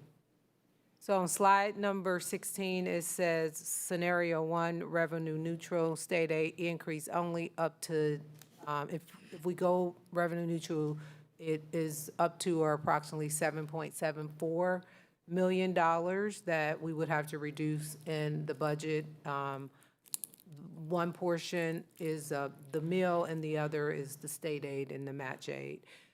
Scenario 2, if the board was to exceed and then choose to reduce the meal by 1, it's about $4.2 million, and same breakdown, 65% state aid that we would lose and 34% of local taxes, which is the meal. And scenario 3 is the board voting to exceed revenue neutral, means that there's no decrease in the budget as a result of the vote. So that's where those total numbers are on slide 14, and it's kind of in the corner and a little dark, but slide 14, it shows you that a meal is approximately $1.3 million, $1,391,111. And the state aid is like $2.6 million that we get as not matching, but supplemental. And that's a part of what they try to do to provide equity for districts based off of demographics and such. So can you help me understand scenario 3? Because it only has a percentage. It is 5.3% of what? That is what the assessed evaluation of the homes or businesses. This year, it went up about 5.3%. Brad, if I'm misspeaking, please correct me. But that is about what the taxes on a home went up this year. Is that correct, Brad, or am I misspeaking? Scenario So 3 what is the cost to the district? There's no cost. Scenario 3 is exceeding revenue neutral, but the mill levy remains Remains the flat, same. which is Yeah. what we've done in the past. We exceed revenue neutral with a flat mill, so we're not increasing the mill or decreasing the mill, but we're exceeding and pulling in that additional revenue. So this scenario was replaced with that 2 mil reduction scenario is essentially what I'm seeing, the difference in the slide. I'm trying to understand what I saw before and what I'm We've seeing. made changes to the presentation just a few times since you saw it the first time, based on board feedback as you've requested different scenarios. And these are as we based can- on action, sorry. And as we continue to get updated information. So as we said at the very beginning, way back in probably December, we really kind of started conversations around this. We learn more and more the closer we get to when the actual budget document is submitted to the state. So based on the best information that we have now, which is estimated property valuations from the county, scenario 3 would be keeping the mill levy flat, which would represent about a 5.3% increase to just the local property tax collection. Okay, and so scenario 3 also, all of these scenarios already include on the previous slides where we made the reductions. And so all of those reductions, and please correct me if I'm wrong, all of those reductions in the current cost of goods and services have been evaporated because of those reductions. And so that is option 3 is the way in which we can continue to operate with the given reductions and with the current valuations that were, appraisals that were given. Is that an interpretation? That's correct. So through, again, the various stages of this, we have brought to you earlier in the presentation, it shows it again. So the increases in costs or new items that we needed to budget for at the beginning of this year that we know are outside of our control and that we're going to need to put on there out of the new base state aid that we expect, kind of right off the top. So we marked those for you so that you knew kind of what we had left to allocate after that. Largely this year, the additional state aid funding was already spoken for. And that was before any pay increases for staff, which have, in the meantime, been approved by the board. So yes, in my judgment, the way to continue based on what we've already cut without additional cuts that would be pretty significant would be scenario 3, which would be remaining at the flat mill levy rate. Okay, and so going back to what you said, based on our conversation and also the requests that have been asked from the community, the board will get a detailed document that says if we were to go revenue neutral, this is where that 7.74. If we did the 1 mil reduction, this would be the 4.2, but the community, because there are people attached to it, will get a more general bucket scenario of this is the different programs or the adjustments the district would have to make with these revenue neutral or mill reductions. Is that Correct. Is that Yeah. I just want to make sure we're all on the same page around what we can expect. Correct. So one of the things that HR did, and then I think there needs to be a break, just one of the things that HR did was pull together the total amount of all of our openings. We have 257 openings. If we weren't to fill any of those, which that's not completely accurate because we would have to back out the number of proximity teachers, subs, agency workers, and all of those, because all of those jobs are still posted because ultimately we want to hire them. All of those salaries and benefits and such equate to about $15 million.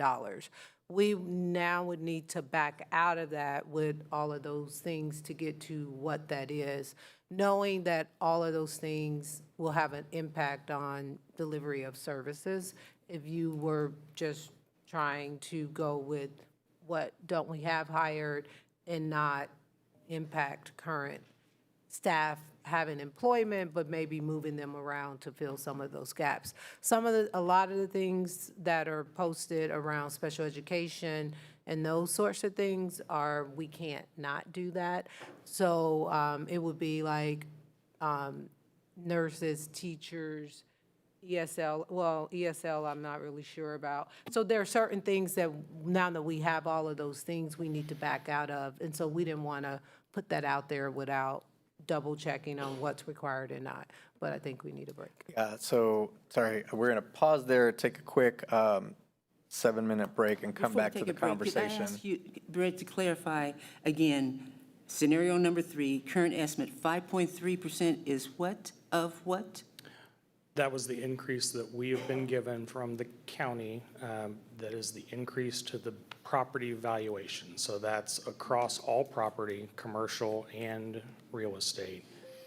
But that's the estimate that they've given us right now. It's an estimate until the county and the state gets through the entire appeals process. So that number most often would go down, not up, as people appeal and may get their property valuations lower. Okay, now take another layer off of that and translate it one more level. What does that mean to then the local LOB? What does that mean to the LOB? What's the relationship? So if you keep your mill rate flat, so the number of mills that you're levying on property, Okay, we got that. which I'm ends up- talking about your 5.3. then Based on your what you just property said. valuation going up, would it be a total increase then to the local collection of the 5.3%? Okay, so with everything flat, like you said, because of the assessed values have increased, they may come down, but they may go up. That local option budget amount, am I correct, would increase by 5.3? Not the overall amount, so just the local collection. The I'm amount talking that about you local get, option budget. correct. So you're saying not the total local option budget? Of our entire local option budget, over 70% of it is the state aid portion. So Okay. that's why it's important to differentiate between the Back two. out the state aid part, just the part you get from the local taxpayer. Just the local collection would be increased by the 5.3% then. Okay, say that one more time. Because of the increased assessed value, the increase from just the local taxpayer, we're not responsible for the 5.3, correct? Correct, that's the increase It in would their property increase value. by 5.3%. Okay, thank you. Okay, we're going to take a quick 7-minute break, recess, and we'll be back at 6:45.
Okay, thank you for giving us a quick recess. We're going to go ahead and pick back up.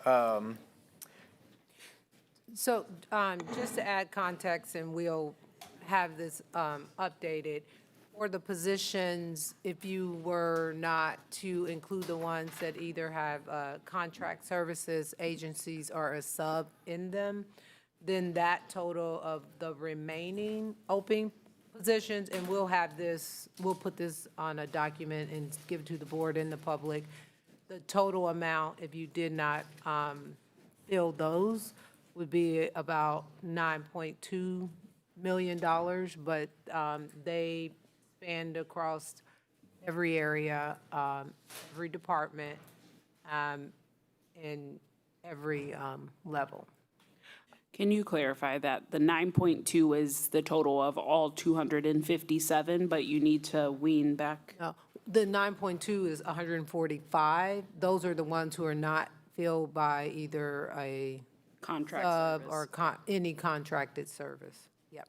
So will you give us options to choose from, or you'll just make one recommendation? I'm not making any recommendations. We're going to give you the numbers of what those positions that are left open, if we were not to fill those positions, and the impact of them. Like, not necessarily the impact, but like it's 72 teacher openings. Some of them include SPED. We have to back out of the SPED. You'll have teachers. categories. Yes. You'll have specific positions. We'll just say certified teachers, Okay. 50 positions. If you don't fill them, is this amount. Knowing and understanding, that means class sizes go up. Yes. So, or nurses, like, we'll just give you the total number of open positions that if you don't fill them, this is the dollar amount that it equates to. Okay. I think what would be helpful too is the impact, like you said, if we're not filling those teacher positions, does that impact certain buildings to increase class sizes potentially? If we're not hiring those nurses that have open positions, does that mean that we're not going to have nurses at those buildings? So the impact for me, aside from just the number, Yeah. the impact really would be You'll helpful. break it down by building? I didn't hear her say that. No, just overall, I mean, I guess overall, the impact for Yeah, those so positions. some buildings are fully staffed, some are not. If you say, right now, we're not going to fill these remaining teaching positions, those buildings that are fully staffed won't necessarily be impacted unless we decided to try to balance it out. But if I'm a building and I have 3 openings, my class size is, wherever those openings are, those class sizes are going up. Okay, so I didn't understand you saying you would break it down by building. I didn't say that. Okay, so. No, We won't know. If you don't break it down, we won't know. But you can say the openings are at? The openings are on, we can attach it with, I mean, we can pair it with the vacancy report, yeah. Yeah. Yeah. And I just want to be clear, because I heard you say, or to figure out, so then the highest scenario, I also need to backtrack too. So the highest scenario, 7.74, the number you just mentioned is 9.2. You're doing the document for 9.2 and not making any recommendations for how to get to the 7.74. That's what. Correct. Now, I will say, looking at the document I have, the 9.2 includes SPED. I know we will have to back SPED out. Oh, I thought you just said it was Well- only the 145. Well, that was currently that we have a contracted service for. So some of these have short-term subs or might have short-term subs or that kind of thing. So when they pulled it, it's still there. So I'm saying we still need to back out. Okay. Like SPED and other things that may be required by federal. But this was just to give you a high-level understanding of the number of unfilled positions we have, and what that dollar equates to, but knowing and understanding for majority of these, especially classroom positions, nurses, and all of those services, we then would contract until we can fill it. With the employee. 257 is the total, and I'm just reading back so Yes. I can understand. 257 is the current vacancies. 145 is just initially where we think we could get to with 9.2, but we need to cross-reference that with any sped or required services to figure out what additional may need to be required to be filled. Correct. Okay. And then I want to go back to Brad because I want to make sure that I understand scenario 3. So I understand the 5.3, but can you clarify if this is an average number and there may be some outliers for some individuals on the commercial or residential? And then is this 5.3 just for one jurisdiction, or is it 5.3 across the board? So if I look at my last year and this year's, I only see a 5.3 increase total, or is it each taxing jurisdiction has a 5.3 additional added? Great questions. So I'll take the last part first. So Sorry, and if I need to go back, let me know. Yep, we might get there. So the 5.3%, it does, that is the property valuation increase for all of the service area of USD 500. So if you look at countywide, so what the UG may be levying on, it's a different rate because they've got different property values out west that are included that we don't have. To your first question, I think you asked about, is it an average across commercial and personal real estate? That is a yes. So it includes commercial real estate in there. So you may not have, everyone didn't get an even 5.3%. The house down the street might have gotten a reduction because their property in that area, that neighborhood, their value went down based on sales and comparables in the area. A town or a house a few blocks away might have gone up a little bit more than that. Maybe they made improvements. So that's the average across everything. And you have new construction in there as well, and new businesses that have come to the area that are getting their valuation added to the overall total. So all of that factors in. Okay, thank you. Which brings me to the same question again. The 5.3, I got that.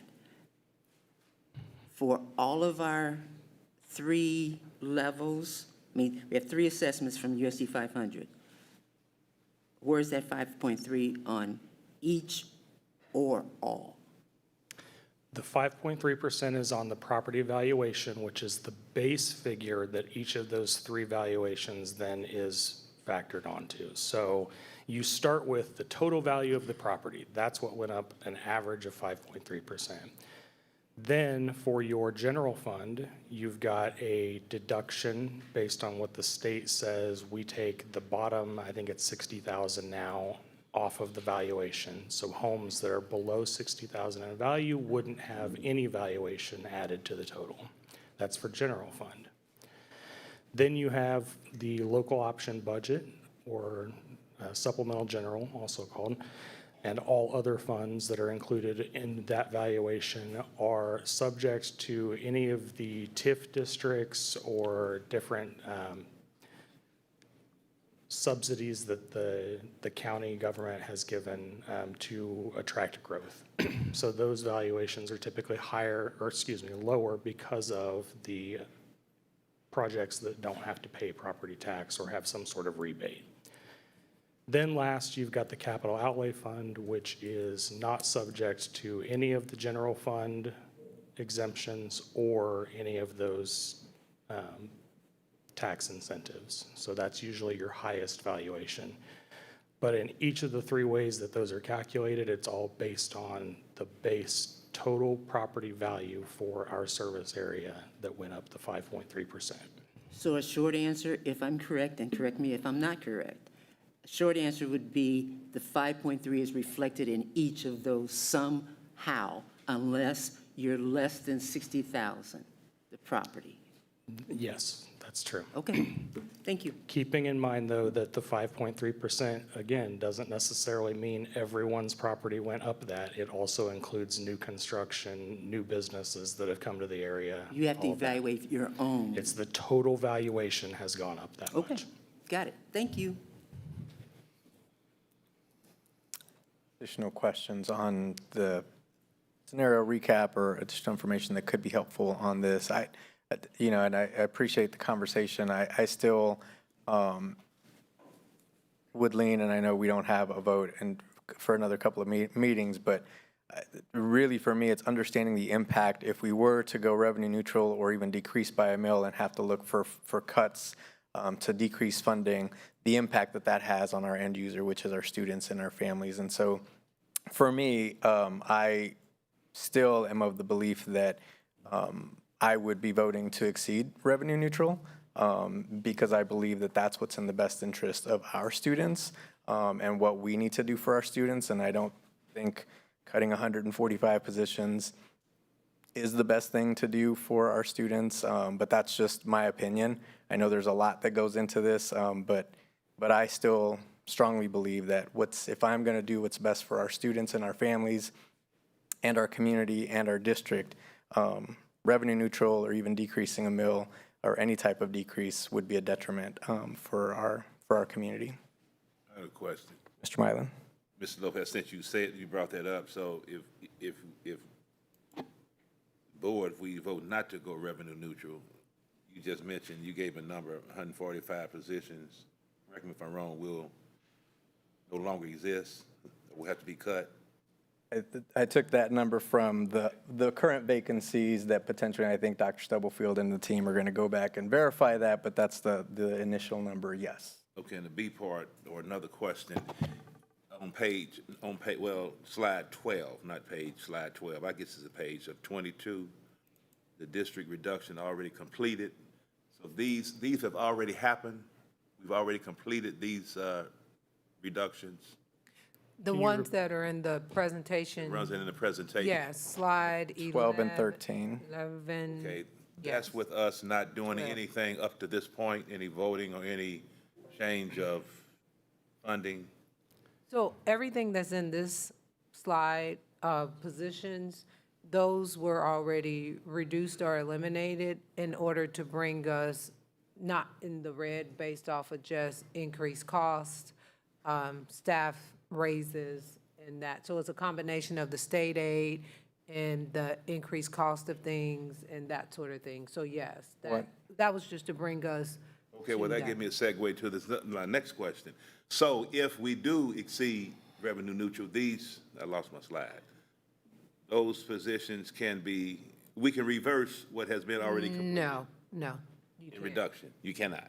No. So my understanding, Mr. Mylan, correct me if I'm wrong, Brad or Dr. Stubblefield. Yep. Yeah. So if you look at page 11 or slide 11, those are things that the board has already committed to supporting or paying for in this upcoming year, including FACES, including our dual language expansion, all of these things, right? That's $6.6 million, roughly. Yes. The district has already, in order to help fund those $6.6 million and other costs, the district has already eliminated the positions that are on slide 12 and slide 13, which added up to a total of almost $3 million. So there's still a $3 million gap that we've had to find in our budgets to be able to pay for those things that we have already committed to doing for this upcoming year. That was done through part of we've asked all the departments, all of the departments in the district to look at reducing their budgets to help find. And so the leadership team reduced, whether it was travel or other things in their budgets to help find the $3 million gap. So right now, I understand it, if we exceed revenue neutral, we would be able to pay for those things we've committed to, the salary increases. We wouldn't necessarily go back and rehire any of those positions that have been eliminated, but then we'd still be able to hire those vacant positions, those 145 or the 200 and whatever positions, the nurses, the custodians, the teachers, all of that. Kind of sort of answered my question. Because when the funding is there, it's there to take advantage of to do what you need to do in the hiring. Am I correct? Right, What has- as what has costs been have cut? increased, I think one thing that's important to remember is, and hopefully the right slide is up for everybody here, but this 6.6 million of the funding already committed, that mostly speaks for everything that we expect to get of new base state aid money. That's just your general fund that got an increase. You didn't get an increase to SPED. You didn't get an increase to your Title I dollars. You didn't get an increase to your nutritional services revenue. So there's these same increases of costs are affecting every fund that we manage, not just our general fund. And that's where it's important that we have flexibility when it comes to the local option budget to address some of those things. What we've cut in the already reduced positions is what was necessary to bring you a balanced budget with the flat mill levy in mind. So things that are not on your list of funding already committed is things like the cost of utilities that has gone up. Just inflation for things like the parts we need to repair our buses, the things we need to buy to repair our buildings that aren't part of the bond project. All of those things add up. So that's really where the difference is and why these choices had to be made. Difficult choices, of course, but this is what was already done to be able to bring you something that was more workable. Okay. Ms. Russell, then, Mr. Mylan, then Ms. Last Russell. year, Dr. when Nguyen. we voted, did we have these scenarios, were they in place like they are now, scenario 1, 2, and 3? Because it was approved to exceed revenue neutral, am I correct?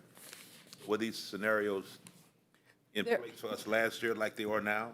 I believe last year there was 2 scenarios, to exceed or not exceed. There wasn't the middle one, and that was brought as a request by the board. So it was either to exceed or not to exceed, yeah. Thank you. That's for clarity. I thought that's how it was. I'm just making sure. It was Ms. Russell. either not to see. Now we have scenarios. Ms. Russell. Yes. I don't want to play the wordsmithing game, but I do just want to make one statement based on a comment that was made. So page 12 and 13, the district reductions, that list was created by people either leaving positions or this was not a board decision for these reductions.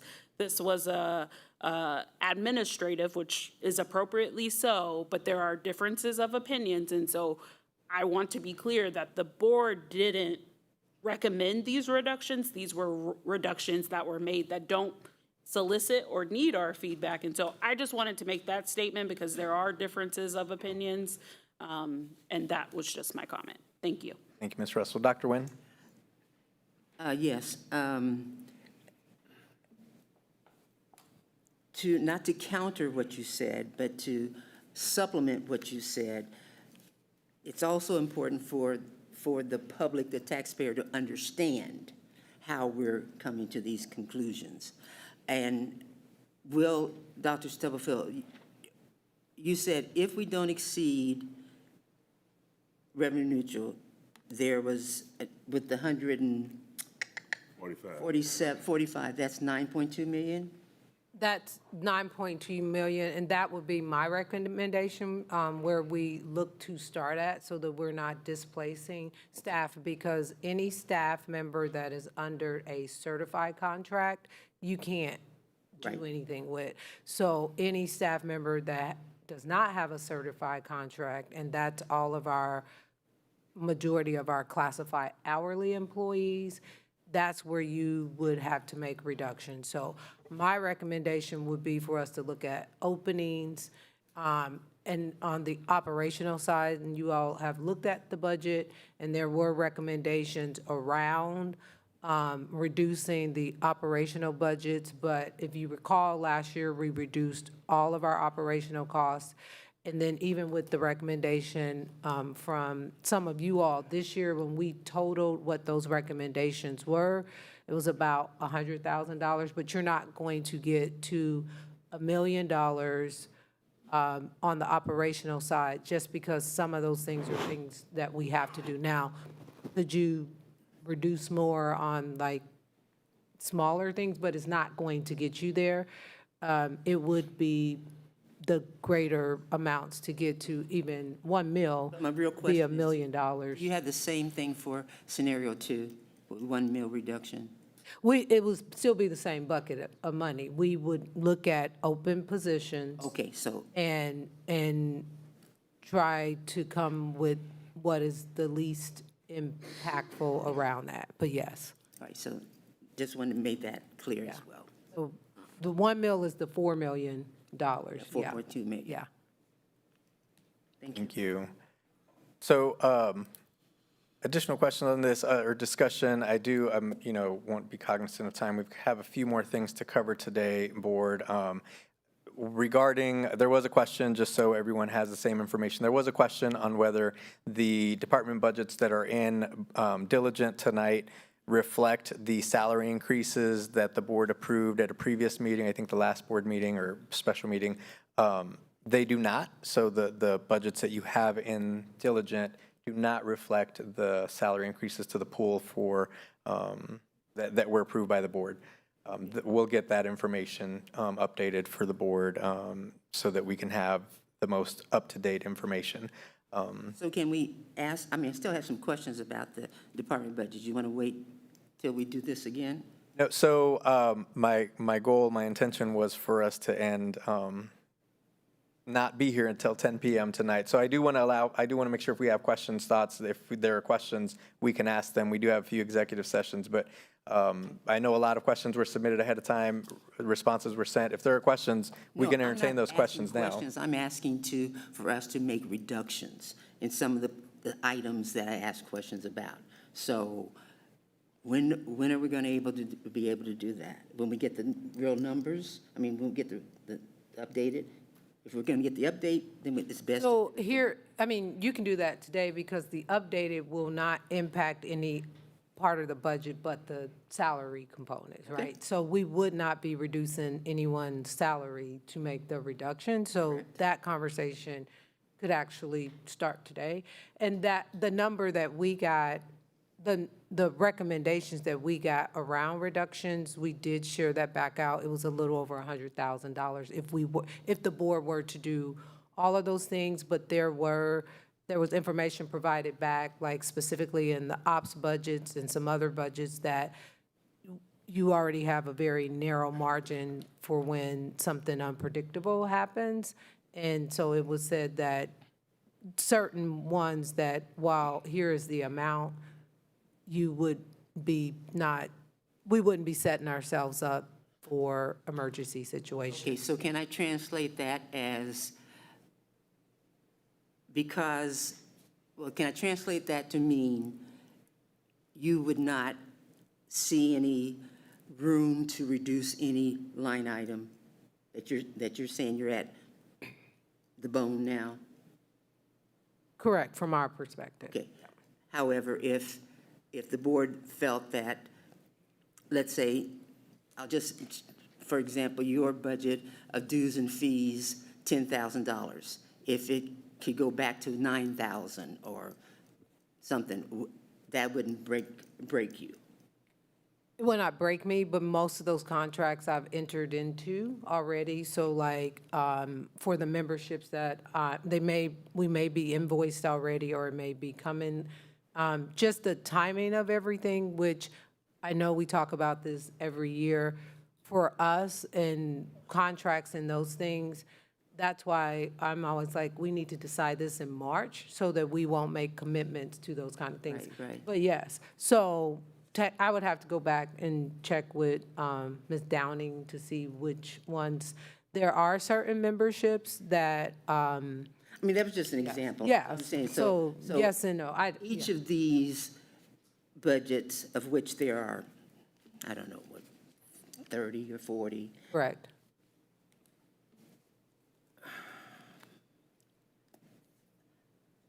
Tell you what, Mr. Lopez, I will submit to the board then, specific so that, and Dr. Stubblefield, so that perhaps we can narrow the discussion because, I mean, I just use example dues and fees. If, you know, I'll go back to the board's budget. Although because they were invoiced, certain things were invoiced and we hadn't paid, we had to pay. But if certain memberships, Dr. Stubblefield, have not been contracted, and, you know, you can't break a contract, then it kind of ties our hands. You know what I'm saying? That as a board to say, we don't accept this budget as is, we want to make a change in a line item. What I hear you say is you can't do it. And it has to be specifics. Yeah. Because that's not. No, and I'm saying, general question. right, I'm saying to say absolutely we can or can't do it, we would actually really have to go back and look and say, well, this membership is due in January, so technically, yes, I can do that. But some, I know for a fact, we just paid because they are due July 1. And just for clarity, it does go back to timing on decisions, because once you get past March, you start to roll into the following year for the next fiscal year. So once again, it goes back to with us getting always in this time frame, then the board does not perform the budgetary, you can sit down, I don't have any more questions for you, does not perform its responsible budgetary process. It doesn't do it. I mean, it's not a question. No, I get that. I mean, I think two things can be true. I think the way that schools and their fiscal years occur, July 1 to June 30th, and when the budget is due from the state, they don't align. So it puts boards in positions to make very early decisions. Correct. And those decisions have to be made early. However, it doesn't mean that the board is not doing their diligence from the sense that if the board all were on the same page, and I think this is where most boards fall, if they're going to not exceed revenue neutral, staff knows that by February, March. If the board is like, we need to reduce the budget overall by, so like last year is a great example. The board charged us to reduce our budget by 3%. We knew that early enough to do that across the board so that you all, like, when it's those kind of clear things, staff can do it early on, and it doesn't put the board in this position that we're in right now. So I think two things are true. If the collective board's desire was to reduce department budgets further, right now, it puts you in a precarious position. And that's what I'm saying. Yes. That where we could, if we had this discussion earlier, then we could justify some line item being reduced, that it did not impact class size, I'll put it like that. But because now we're getting it here, and this has nothing to do with revenue neutral. This has something to do with just a way a department is spending its money. Yeah. And so I still will say to you, Mr. Lopez, there are some items within department budgets that could be reduced and we need to have that discussion. So thank you very much. Thank you. Ms. Russell, and then Mr. Mallon. Yeah, I was just going to say that I also think we have been doing multiple things, and I think where maybe we need to do some scheduling realignment is that part of the issue with the department budgets is that we had all those school building budget meetings.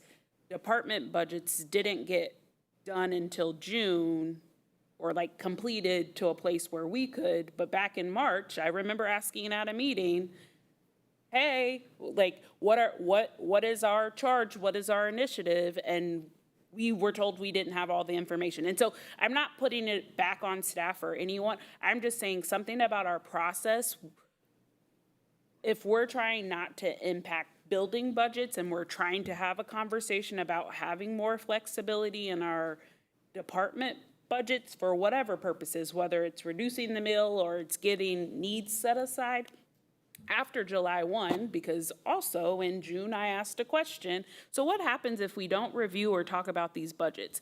The response was, as of July 1, they will start doing whatever they are doing, and so paying bills such as the bills we also have to pay started to get paid. And so then it is gonna be cumbersome to say, oh, let's think about reducing this without going back to every department lead at this process.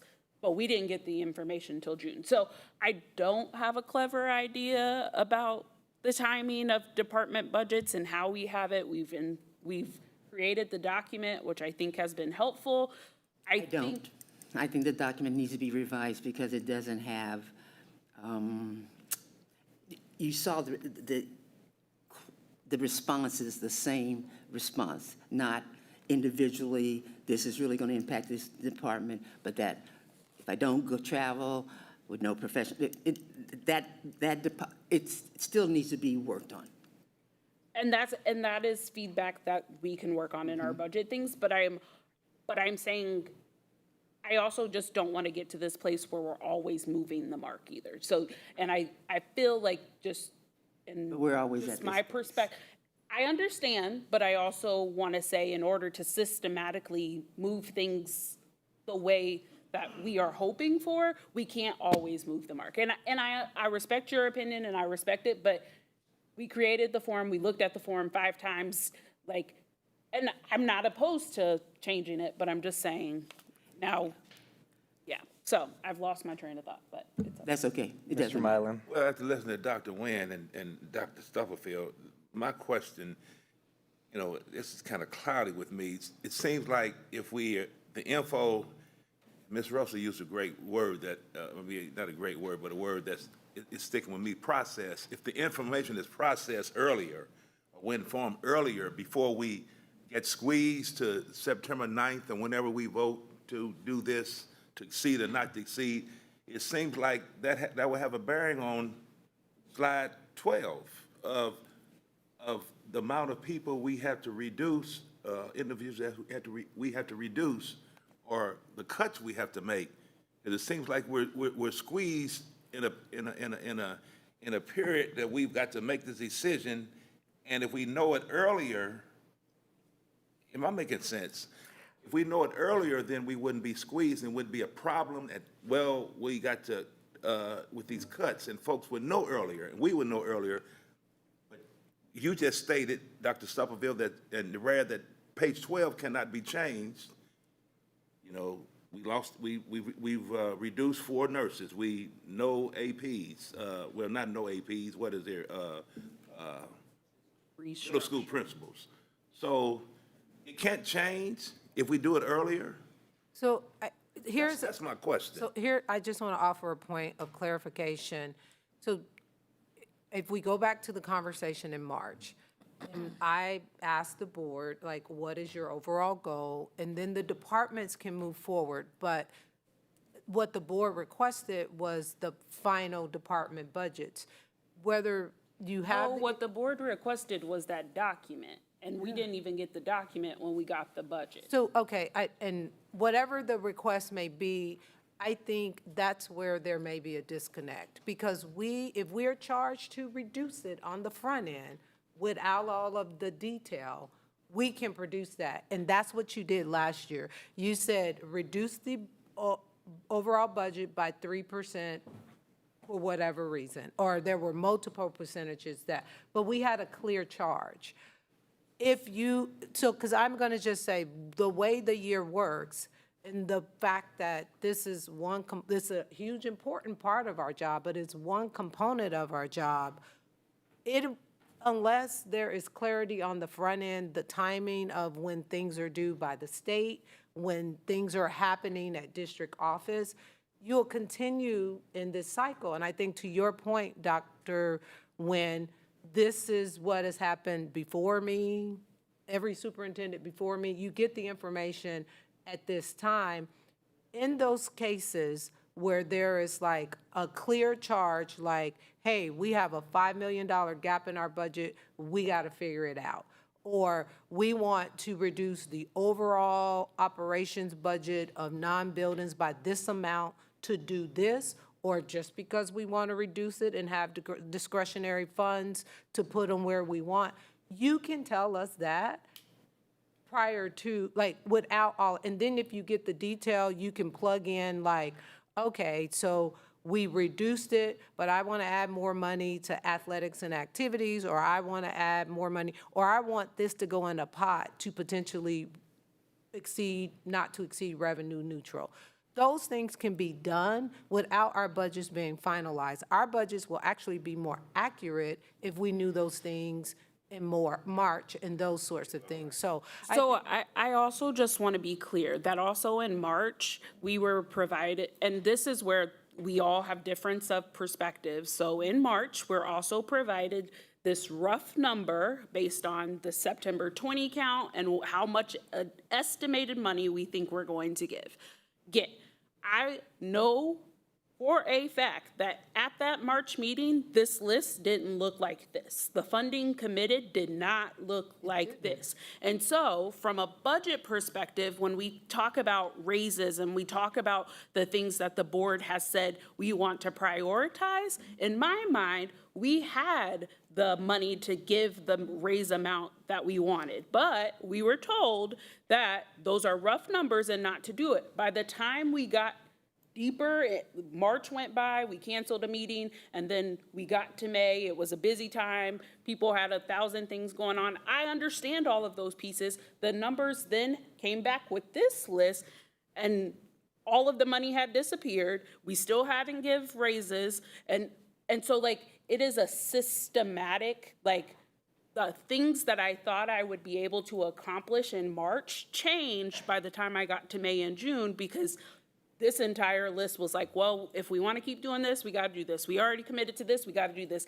And so I think that is to the point of like, we all want to do great things, but we also get in this place where it's, well, we don't want to move this direction because it'll impact this. And so we are needing more clarity before we gung-ho just make decisions. And I think that's where we, as a district, have to find the balance, because I wanted more. I want more out of this budget, but what I hear is I have nothing else to give. And so then I am nitpicking from one place to the other to try to figure out how to give something I wanted to commit to and I put on my priority list, but I keep getting told there's no money. So I don't know what systematically we do, but that is the angle in which I see the work. Yeah. So, and that's where I'm saying, if we know now what you want to do, you can put, because the things we don't have control over, we still don't know if it's 5.3%, 5%. We know it'll go down from here. In March, when we provided it, we were basing it off of last year, which was in the double digits, correct? Last year, it was higher. So those are things that are out of our control. But a prime example is when you said we want more faces in the schools, we adjusted the budget to do that and make it happen. Where I'm saying, if there is clarity to us on here are the things, and if it's just we want $1 million so that we can have options, and whatever you choose to do with that $1 million once this is finalized, we can make that happen and just say, if you do this, here's what we are giving up. So I hear you, but there are certain things that are out of our control.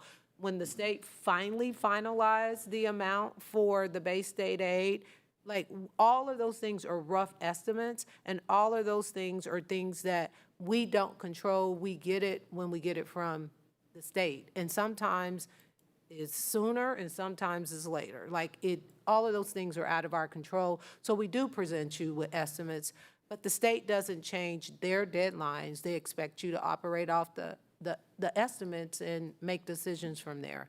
I'm saying for your part regarding whether we're reducing the budget or not, if we're clear on that no later than March, you're not put in this quandary, because then we would come back similar to last year and said, this is what we reduced in every budget. The decisions that administration made around the reductions were based off of us looking at it and what would have the least impact on the buildings in the classrooms, while we can also continue to provide the services that we've heard from our constituents, including you, that you want to continue.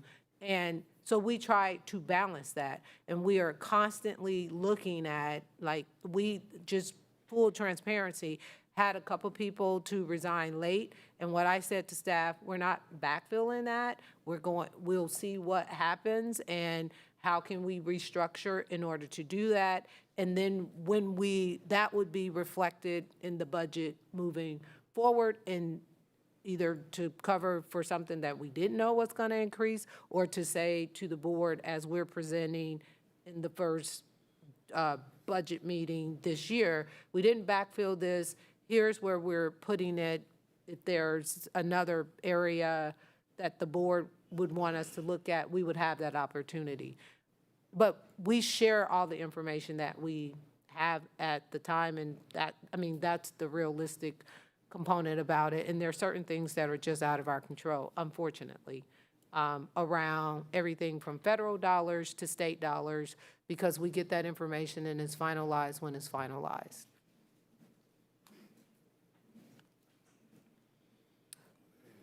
Thank you. And then I'll also just say, I think, and again, I know we're at the mercy of certain different timelines with the state, what information's available. We do start our budget meetings every third Friday of the month, starting in September, where we get to review budgets. We get to talk about the budget process, the timeline, when and where we have decision and inflection points.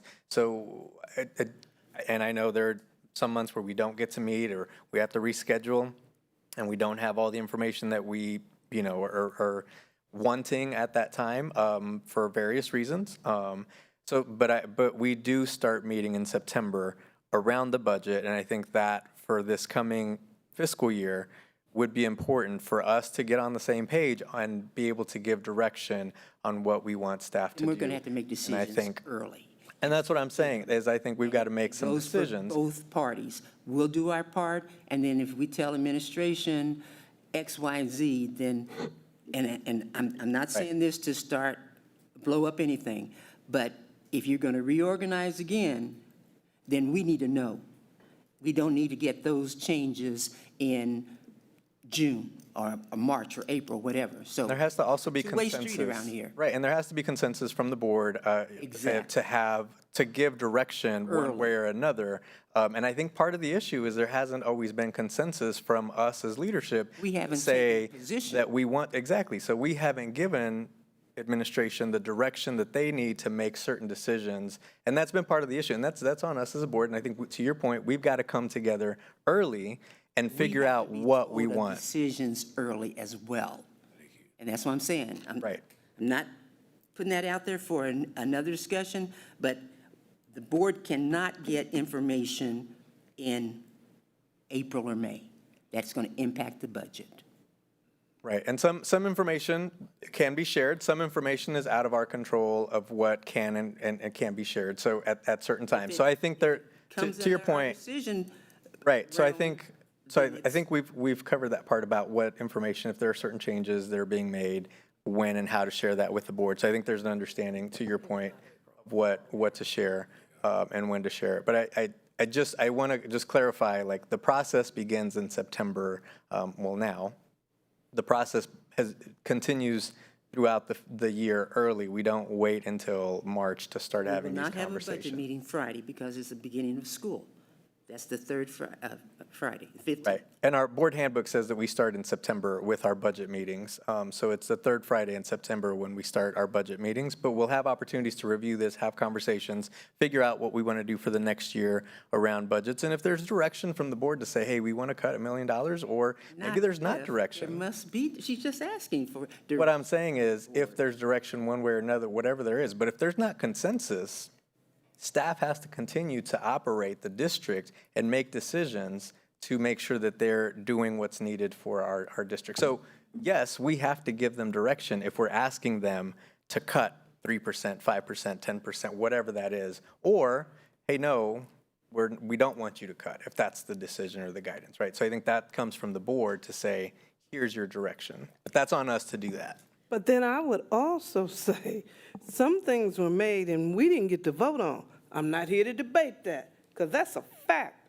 And then the second problem we have, when we have a meeting, we say it's budget, next thing you know, we got 20 other things on and we never get to it. So if we're gonna talk budget, then we need to leave that other stuff off. And this meeting is strictly the budget. Because when we come together, oh, we ran out of time. Can't do that. And I don't want to say that was done on purpose, but somehow the coinky-dinks keep happening. So if it's budget only, and let's get on it. So I understand what you're saying. I do say that. But I also think what I hear the most is that we have got to provide direction. And so very similar to last year, I wonder if the direction of the board is that we do the priority survey again, or have at the first meeting, we're reviewing the priorities for this year that we set, and if we want those priorities to shift in the next school year. Like, that's one of the things we talk about. So 26, 27, so our priorities staying the same. And then the other thing is, I would like, and similar to priorities thing, like something where folks budget consideration. So that will impact the 26, 27 budget. So then we all can, in September, these are the budget considerations we all said, rank them, and then we can figure out how we get to consensus around the direction we will provide. So if we say this is what we like, teacher pay, we want to increase that. Are we all on the same page? Are we not? And let's figure out where we're comfortable, and that provides direction that here on the back end, I feel like we crunched all these numbers and then we got to those things. And so how do the things off the gate, so reducing your 4.7 million to reduce a meal, or the teacher pay, like if we get to those things to say these are our non-negotiables by 26, 27, they have the direction that they need to find. I'm not saying 1 million because I think it's more than that. They need to find 7 million that we can reduce across the board for whatever purpose, to reduce the mill, to provide teacher pay, to increase whatever programming. And so that is a suggestion I would like to provide to be able to get to that clarity, because I think we all come into it with different things that we want to advocate for, but we never actually get the clear direction. I want to clarify. But we never had a meeting, too, to work on that. But we have. Not consistently and at full time. We had the budget meeting starting in September. But every time we get to a budget meeting, something else comes up. No. And you have to be truthful. We've had meetings, and we never really got to talk about the budget. The third Friday meeting, we always talked about budget, and Dr. Nguyen Oh, said, we need more time than that. So Dr. Nguyen had a question. Dr. Nguyen? but it goes back to my statement that when we talked about it, but then we always move the needle. So it's we want this, then it's we want that. And I know that I also play a role in that, so I'm not saying it, I'm not othering, but there was always additional information that we asked after the fact, whether it was for clarifying or it was for that. And so part of that and comes back on us as well, and not giving clear direction. Mr. Milan? It's just like today, as Ms. Page said, when something else, this is me, something else comes up, even like today, as important as financing and budget and resources is, we're having a deep quality discussion on budget and money and financing and people's jobs at 7:35 this evening. As important as this is, this discussion of information that for us to process should be earlier on our schedule, in our agenda. This is me speaking, because it's that important. We getting deep in the evening, we're discussing something that's very important that we've got to vote on here next month. And I don't disagree, Hold on, but hold we on, have to hold on. balance. These discussions that we're having, something else comes up. If it's this important, show that it's important and have it higher on our agenda and our scale of reasoning and propriety. And I don't disagree with you, but we also have to balance when we have earlier meetings. There was a whole conversation a year and a half ago about people can't come and give input, and so we have to balance whether, which is why our board schedule this year has multiple options, because we are having to balance both the flexibility of wanting the community to be involved and be engaged in this budget process, but also the timing of the meetings, because when we have meetings at 9, people are like, nobody can come to those meetings. So if we're having budget meetings earlier and we want the community to be engaged, like, we're constantly playing this balancing act on this board, which goes back to the clarity. If the clarity is we want to have our budget meetings early in the morning, then let's do it and schedule it. But then we get met with the community can't be involved. And so that is my perspective, which is why 2.5 hours in, we have to do the business, we have to pay the bills, and this is where we are. So I'm going to move us forward. I will say our budget meetings are during the day from 1 to 3 on Fridays. So again, those will begin in September, and they will happen every third Friday unless there's Thanksgiving or something that we need to adjust for. But typically we meet during the day for those. So, okay, board, we're going to continue to move forward with our budget conversation. There was some great conversation, great discussion. It sounded like there's some additional information that's going to be shared with the board from board members and from staff. So we'll get that information and then bring that back forward to the entire board at a later date for further discussion. So we're going to continue to move on with our agenda. Next on our agenda. Before we do that, you needed to update the board about the board budget. Oh, thank you, Ms. Russell. Board, and I want to make sure this is the right item. Under the Board of Education budget, there was one item that Ms. Brownlee-Page and Ms. Russell and Ms. Smith, that Ms. Smith pointed out to us, the three of us during our weekly meeting, under general supplies and materials. So it's under the, if you pull up the board budget, there were no funds allocated for supplies and materials, which is what the board clerk, Ms. Smith, uses to purchase supplies for the board as needed. So last year, when I looked, Ms. Smith shared the actual ending balance or amount that we used in the last fiscal year, and it was a little over $500, I believe. So Ms. Page, Ms. Russell, and I included that $500 line item for 25-26 board budget for general supplies and materials for Ms. Smith to use. So that was one adjustment that was made since the last conversation, and it's in front of you today. Obviously, this is not a final budget. We're not voting on it until September, but if there was any input or feedback on that, but there were some supplies that Ms. Smith was getting short on, and she just wanted to verify if there was some money she could use in our budget, and so the three of us agreed to include that. This document also has all of the updates and the edits, so that final 7729 number, at a later meeting, we will have to decide whether or not to give that back to the administration and allow them to use their discretion, or if there were targeted places that we wanted to then reallocate those dollars, so. Correct. And is Student Cafe and World Cafe the same? No, they're separate. Student cafes are geared towards the student. They happen during the day, typically with the students. The World Cafe are more of the listening sessions for the community that typically happen in the evening. We invite community, which youth and students obviously are invited to, but. So the board has student cafes? Last year, there were two.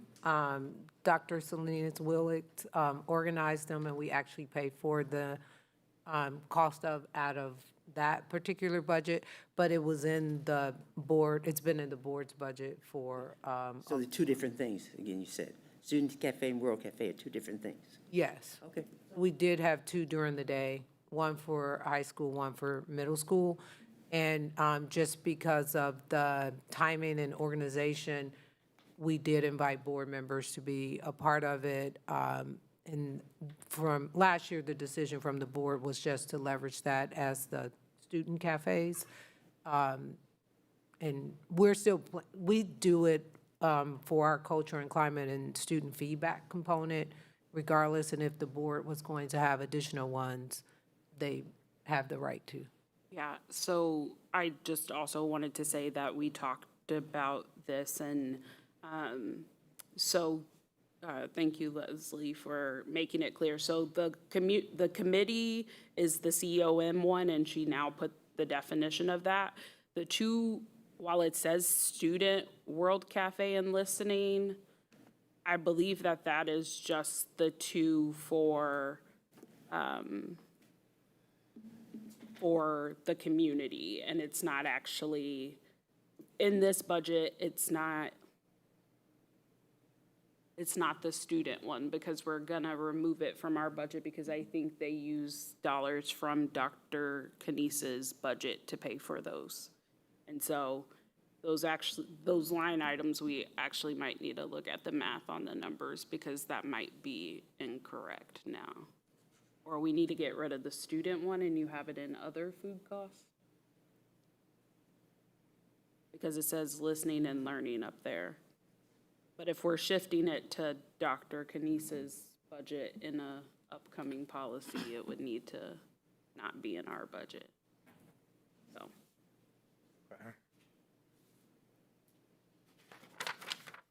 We'll take a look at that section of the budget. Okay. Thank you, board. All right, next we will hear from our superintendent of schools, Dr. Anna Stubblefield. Hey, good evening, and I will first start by introducing the new chief. Did he have to leave? Chief Whiteman was here earlier, but if you didn't, oh, she's going to grab him. I'll come back to that. But I just want to say welcome back to our students. I had a chance to be in a few buildings today, and there were lots of students and families there for FA Day, but their first official day for pre-K through 6 and 9 is tomorrow. So all of our pre-K to 9 students, 6 and 9, we look forward to seeing you tomorrow, and all students will be back on Thursday. So we're excited about the new year starting. I will backtrack. Chief Whiteman, I was just going to introduce you to the board. He joined us officially on yesterday, so welcome. I know several of the board members have introduced themselves or seen him at other events, but I did want to formally introduce him to everyone.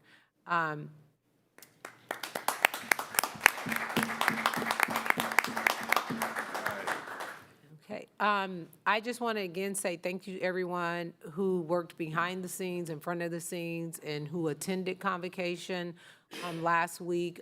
We tried a little different approach this year, and we've gotten lots of great feedback and also suggestions how we can continue to make it better.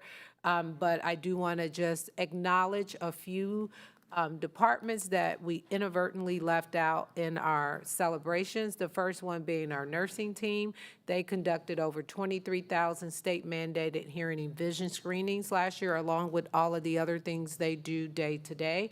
Our amazing police department, who keep our buildings safe and secure, and at all of those events, they make sure that traffic is controlled and we all enter and leave safely, along with just their daily duties.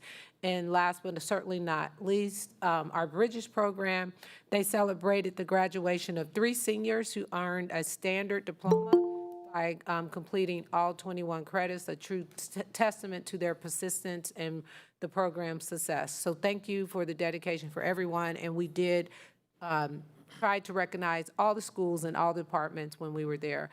Yesterday, I had the pleasure of attending a brief check presentation hosted by NBKC Bank in partnership with 3DE and Junior Achievement. NBCKC Bank is supporting our 3DE programs at both for a case challenge at J.C. Harmon High School and F.L. Slagle High School. And we're excited that they are investing in our students while also providing them with real-world experiences. Through these 3DE projects, students are engaged in deeper critical thinking skills, use evidence to validate solutions, and they work directly for businesses like in BKC Bank to solve real problems. And a lot of times you get to see those. So we'll make sure we invite you to the 3DE showcase. We do have that program at Harmon and Slagle.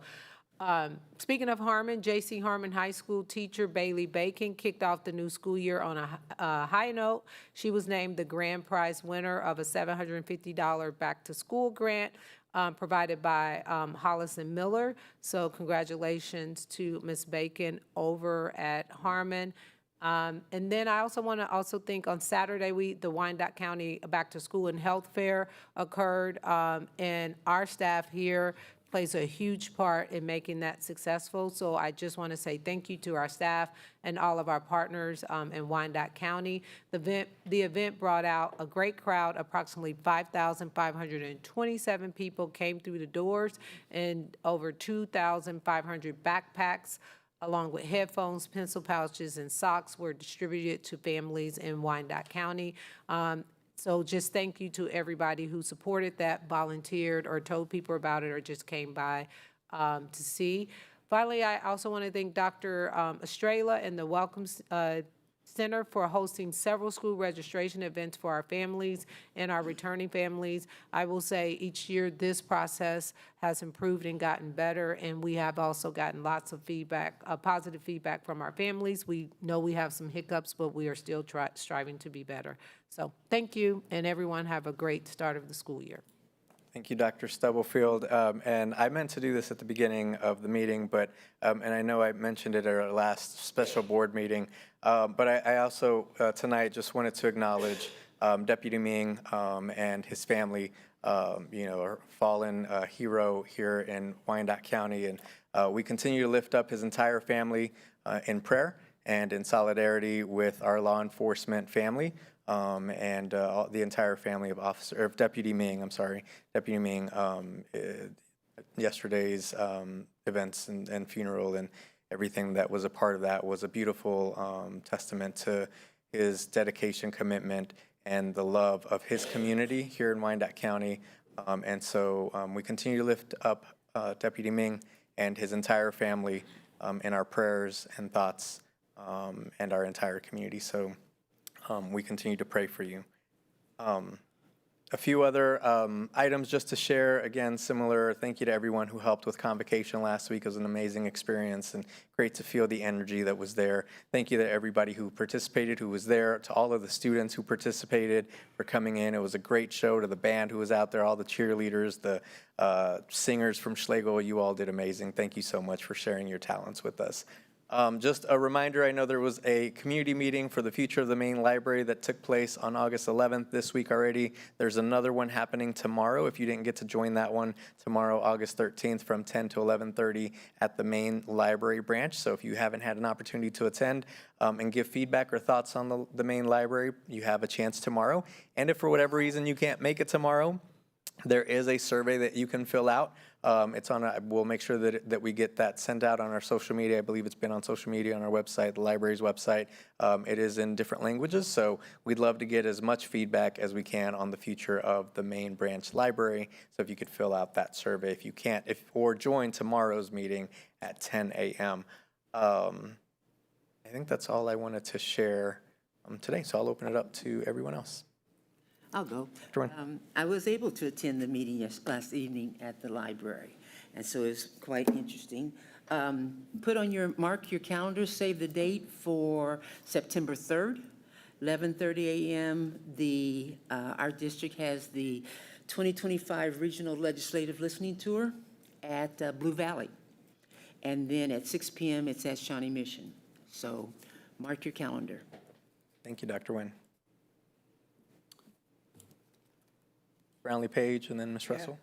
I want to first give condolence to Dr. Mozella Dyer's family. Right. We lost her, And we just want to make sure her family knows that we're praying for them.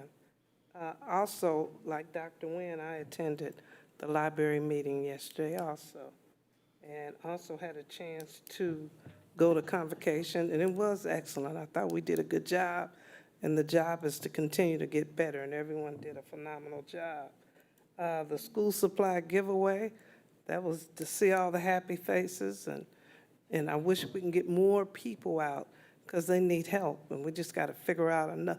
What we did was phenomenal, but how can we still continue to help more if they couldn't get there because we don't have a mass transit system? So if there's another way to move it in town a little closer so that people can get there.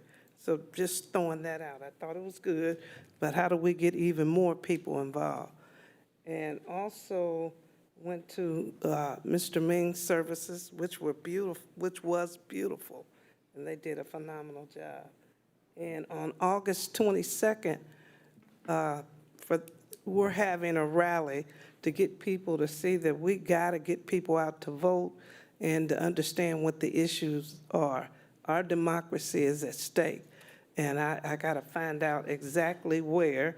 We thought it was one place, but I need to talk to Melissa Orpeza. I know it's at 6 o'clock. August 21st. Oh, okay, I'm sorry, August 21st. So if you want to come out, we're not asking you to march a long way, but just come and conversate, and let's brainstorm and see what we can do to make things better for people. Thank you. Thank you, Ms. Bradley Page. Ms. Russell? Yeah, just a few quick updates. So the Boundary Committee has been working. We have had a good room full of people. The past, I think we're on session number 4. But board, I just wanted to quickly update you that we have received some revised numbers even since the numbers that were provided to the board. Because of the change in numbers, we are adding an additional meeting on August 28th. And so if you would like to attend, the documents that have been shared for every meeting, both for the public and for the board, are available on Diligent, attached to the meeting agenda. And so if you have any questions, please let me know. It's taking us a little more time than we expected, but that's okay because something so as important as this is important to be diligent, but to also be thorough. So if you have any questions, let me know. And then also wanted to mention the library open house for tomorrow, but also wanted to mention that at the August 26th meeting, that SAP will be providing a presentation, a quick presentation to the public as well directly to the board. And so we will get an update on the feedback and all of the process thus far as a primer to the next final presentation that they will give to us in a couple months. Again, just wanted to welcome folks back, and then I'm going to still, I believe, attend to Achieve's quote or their statement that just wanted to remind our parents and families that you are better when you are here, and so the importance of attendance and showing up, but also know that the current climate may withhold people from wanting to be present, but as Mr. Lopez mentioned last meeting, wanted to remind folks that you belong here, and that we are committed to creating welcoming and inclusive environments for all. And so if you have any questions, please reach out to the student services, but wanted to reiterate the importance of how badly we want our students to be present, regardless of anything that the world is telling you differently. And then I also got to attend the funeral of Deputy Ming, and I will say I have a different perspective both on the career itself, but I also needed the hope and the love that the community showed up. I had the privilege to be a part of the last lap, and the last lap went from Village West all the way to 7th Street, all the way up State Avenue, and to see our community come out, and I'm gonna try not to get emotional about it, from people from different walks of life, different demographics, different zip codes and area codes to pay their respect was one of the most powerful things I've ever experienced in my life.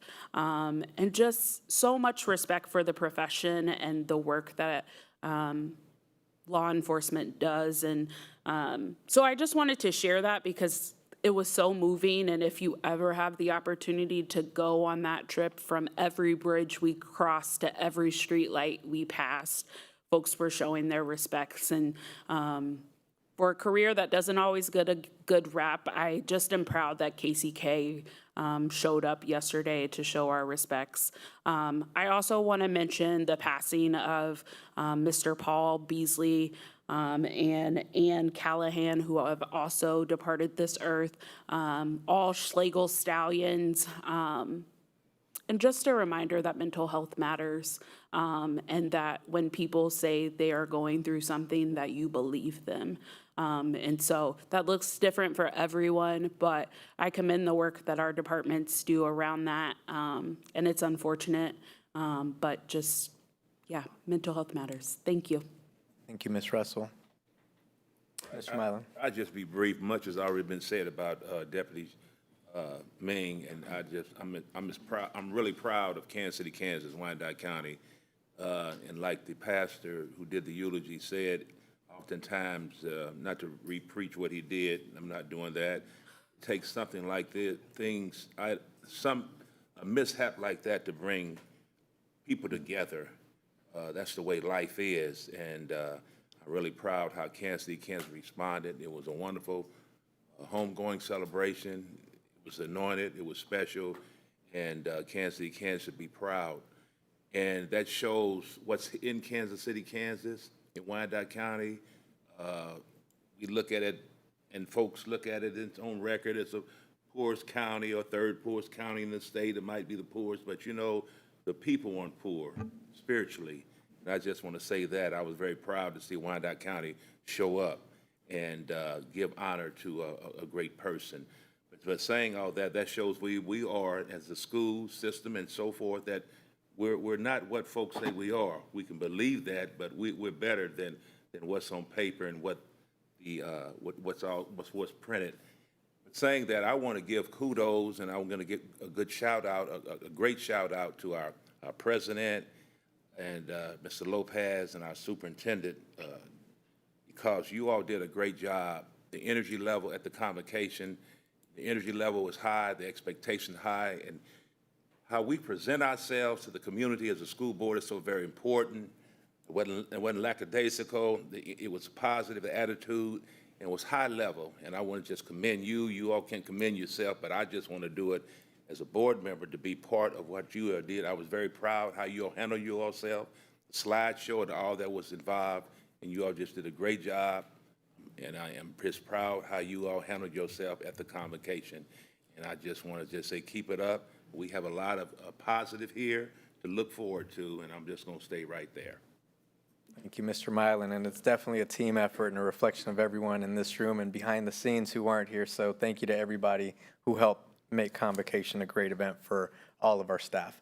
Just one quick additional I wanted to share. There's a free health clinic for back-to-school physicals and other things happening on August 23rd at Vibrant Health, the J-Dot Clinic. If anyone, any students or families need those services, I know we're looking at making sure folks have their physicals and whatnot before school starts. So just if there's an opportunity on August 23rd at 340 Southwest Boulevard in Kansas City, Kansas. But there are several opportunities out there to get that completed during the school year before the school year starts. So with that, thank you, board, for all that you continue to do. Now would entertain a motion to recess to executive session for consultation with the attorney on matters which would be deemed privileged in the attorney-client relationship under the Kansas Open Meeting Act, to include Dr. Stubblefield, Mr. Goheen, Dr. Pegram, Dr. Jones, for 5 minutes, going in at 8:02. So moved. Second. Moved and seconded. Ms. Smith? Randy Lopez. Randy, yes. Robert Marlin Jr. Allen Jr., yes. Wanda Brownlee Page. Wanda Brownlee Page, yes. Rachel Russell. Rachel Russell, yes. Dr. Nguyen. Doing yes. Thank you.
Yes, I can. Okay, there was a motion by Ms. Russell and seconded by Mr. Mylan to return to open session. Any questions? Ms. Smith, roll call. Hold on just a second.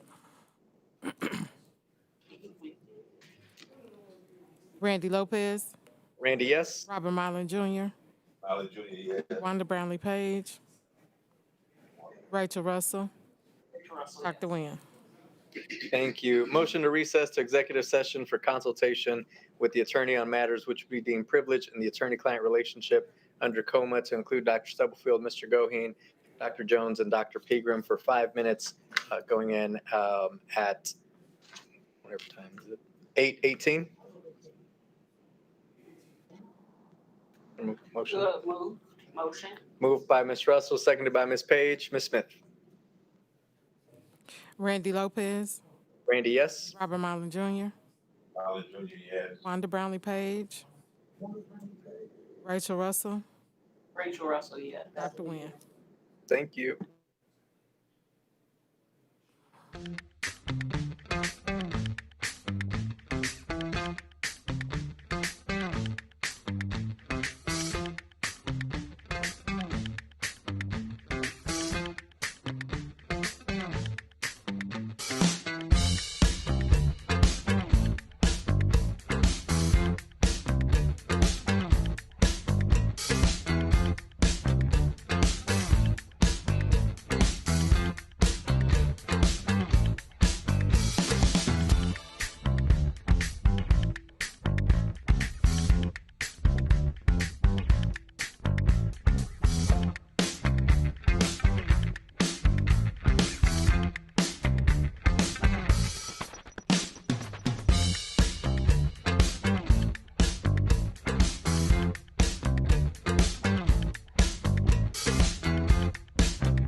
Yes, I can.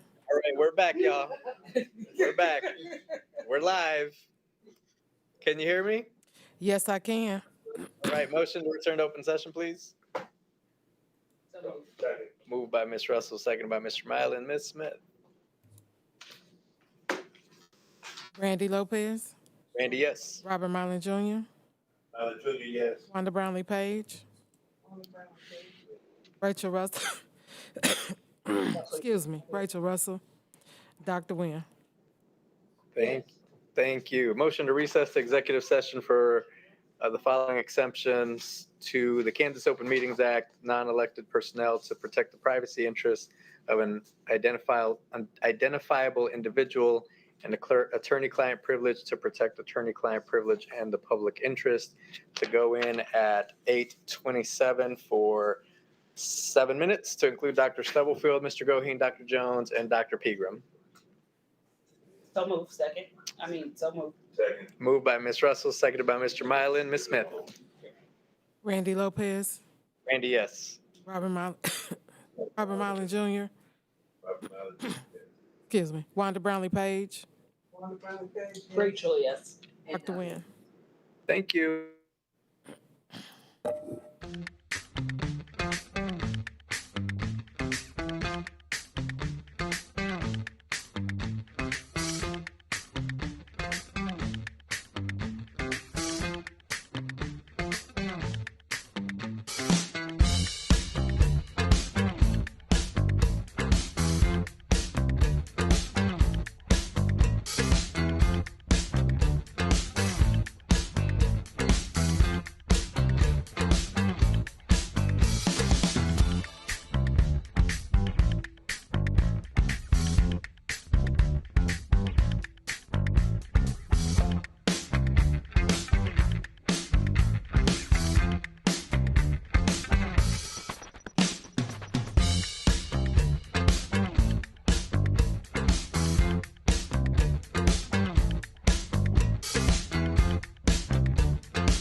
we at time?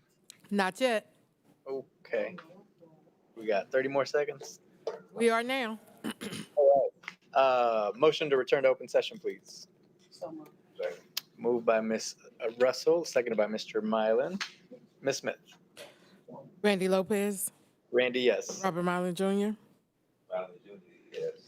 Wanda Brownlee Page, Rachel Russell, Dr. Nguyen. Thank you. Motion to recess to executive session for the following exemptions to the Kansas Open Meetings Act: non-elected personnel to protect the privacy interests of an identifiable individual, and attorney-client privilege to protect attorney-client privilege and the public interest, to include Mr. Goheen and Dr. Jones for 10 minutes, going in at 8:35. Is there a motion to do so? Moved by Ms. Page, Ms. Brownlee Page, seconded by Dr. Nguyen. Ms. Smith. Randy Lopez, Randy, yes. Robert Mylan Jr., Wanda Brownlee Page, excuse me, Rachel Russell. Thank you. Thank you.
Rashid?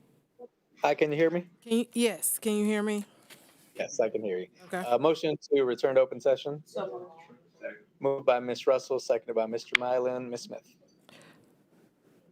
Randy Lopez, Andy, yes? Robert Mylan Jr., Junior, yes. Wanda Brownlee Page, Rachel Russell, Dr. Nguyen. Thank you. Motion to extend for 5 minutes. So moved. Moved by Ms. Russell, seconded by Ms. Brownlee Page. Ms. Smith. Randy Lopez, Randy, yes? Robert Mylan Jr., Yes. Wanda Brownlee Page, yes. Rachel Russell, Dr. Nguyen. Thank you.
return to open session, please? So moved.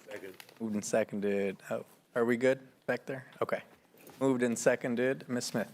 Randy Lopez. Randy, yes? Robert Mylan Jr. Allen Jr., yes. Wanda Brownlee Page. Wanda Brownlee Page, yes. Rachel Russell. Rachel Russell, yes. Dr. Nguyen. Thank you. Thank you, board. Thank you, staff. Have a great first week of school, first day of school tomorrow for some. This meeting is adjourned. Have a great night.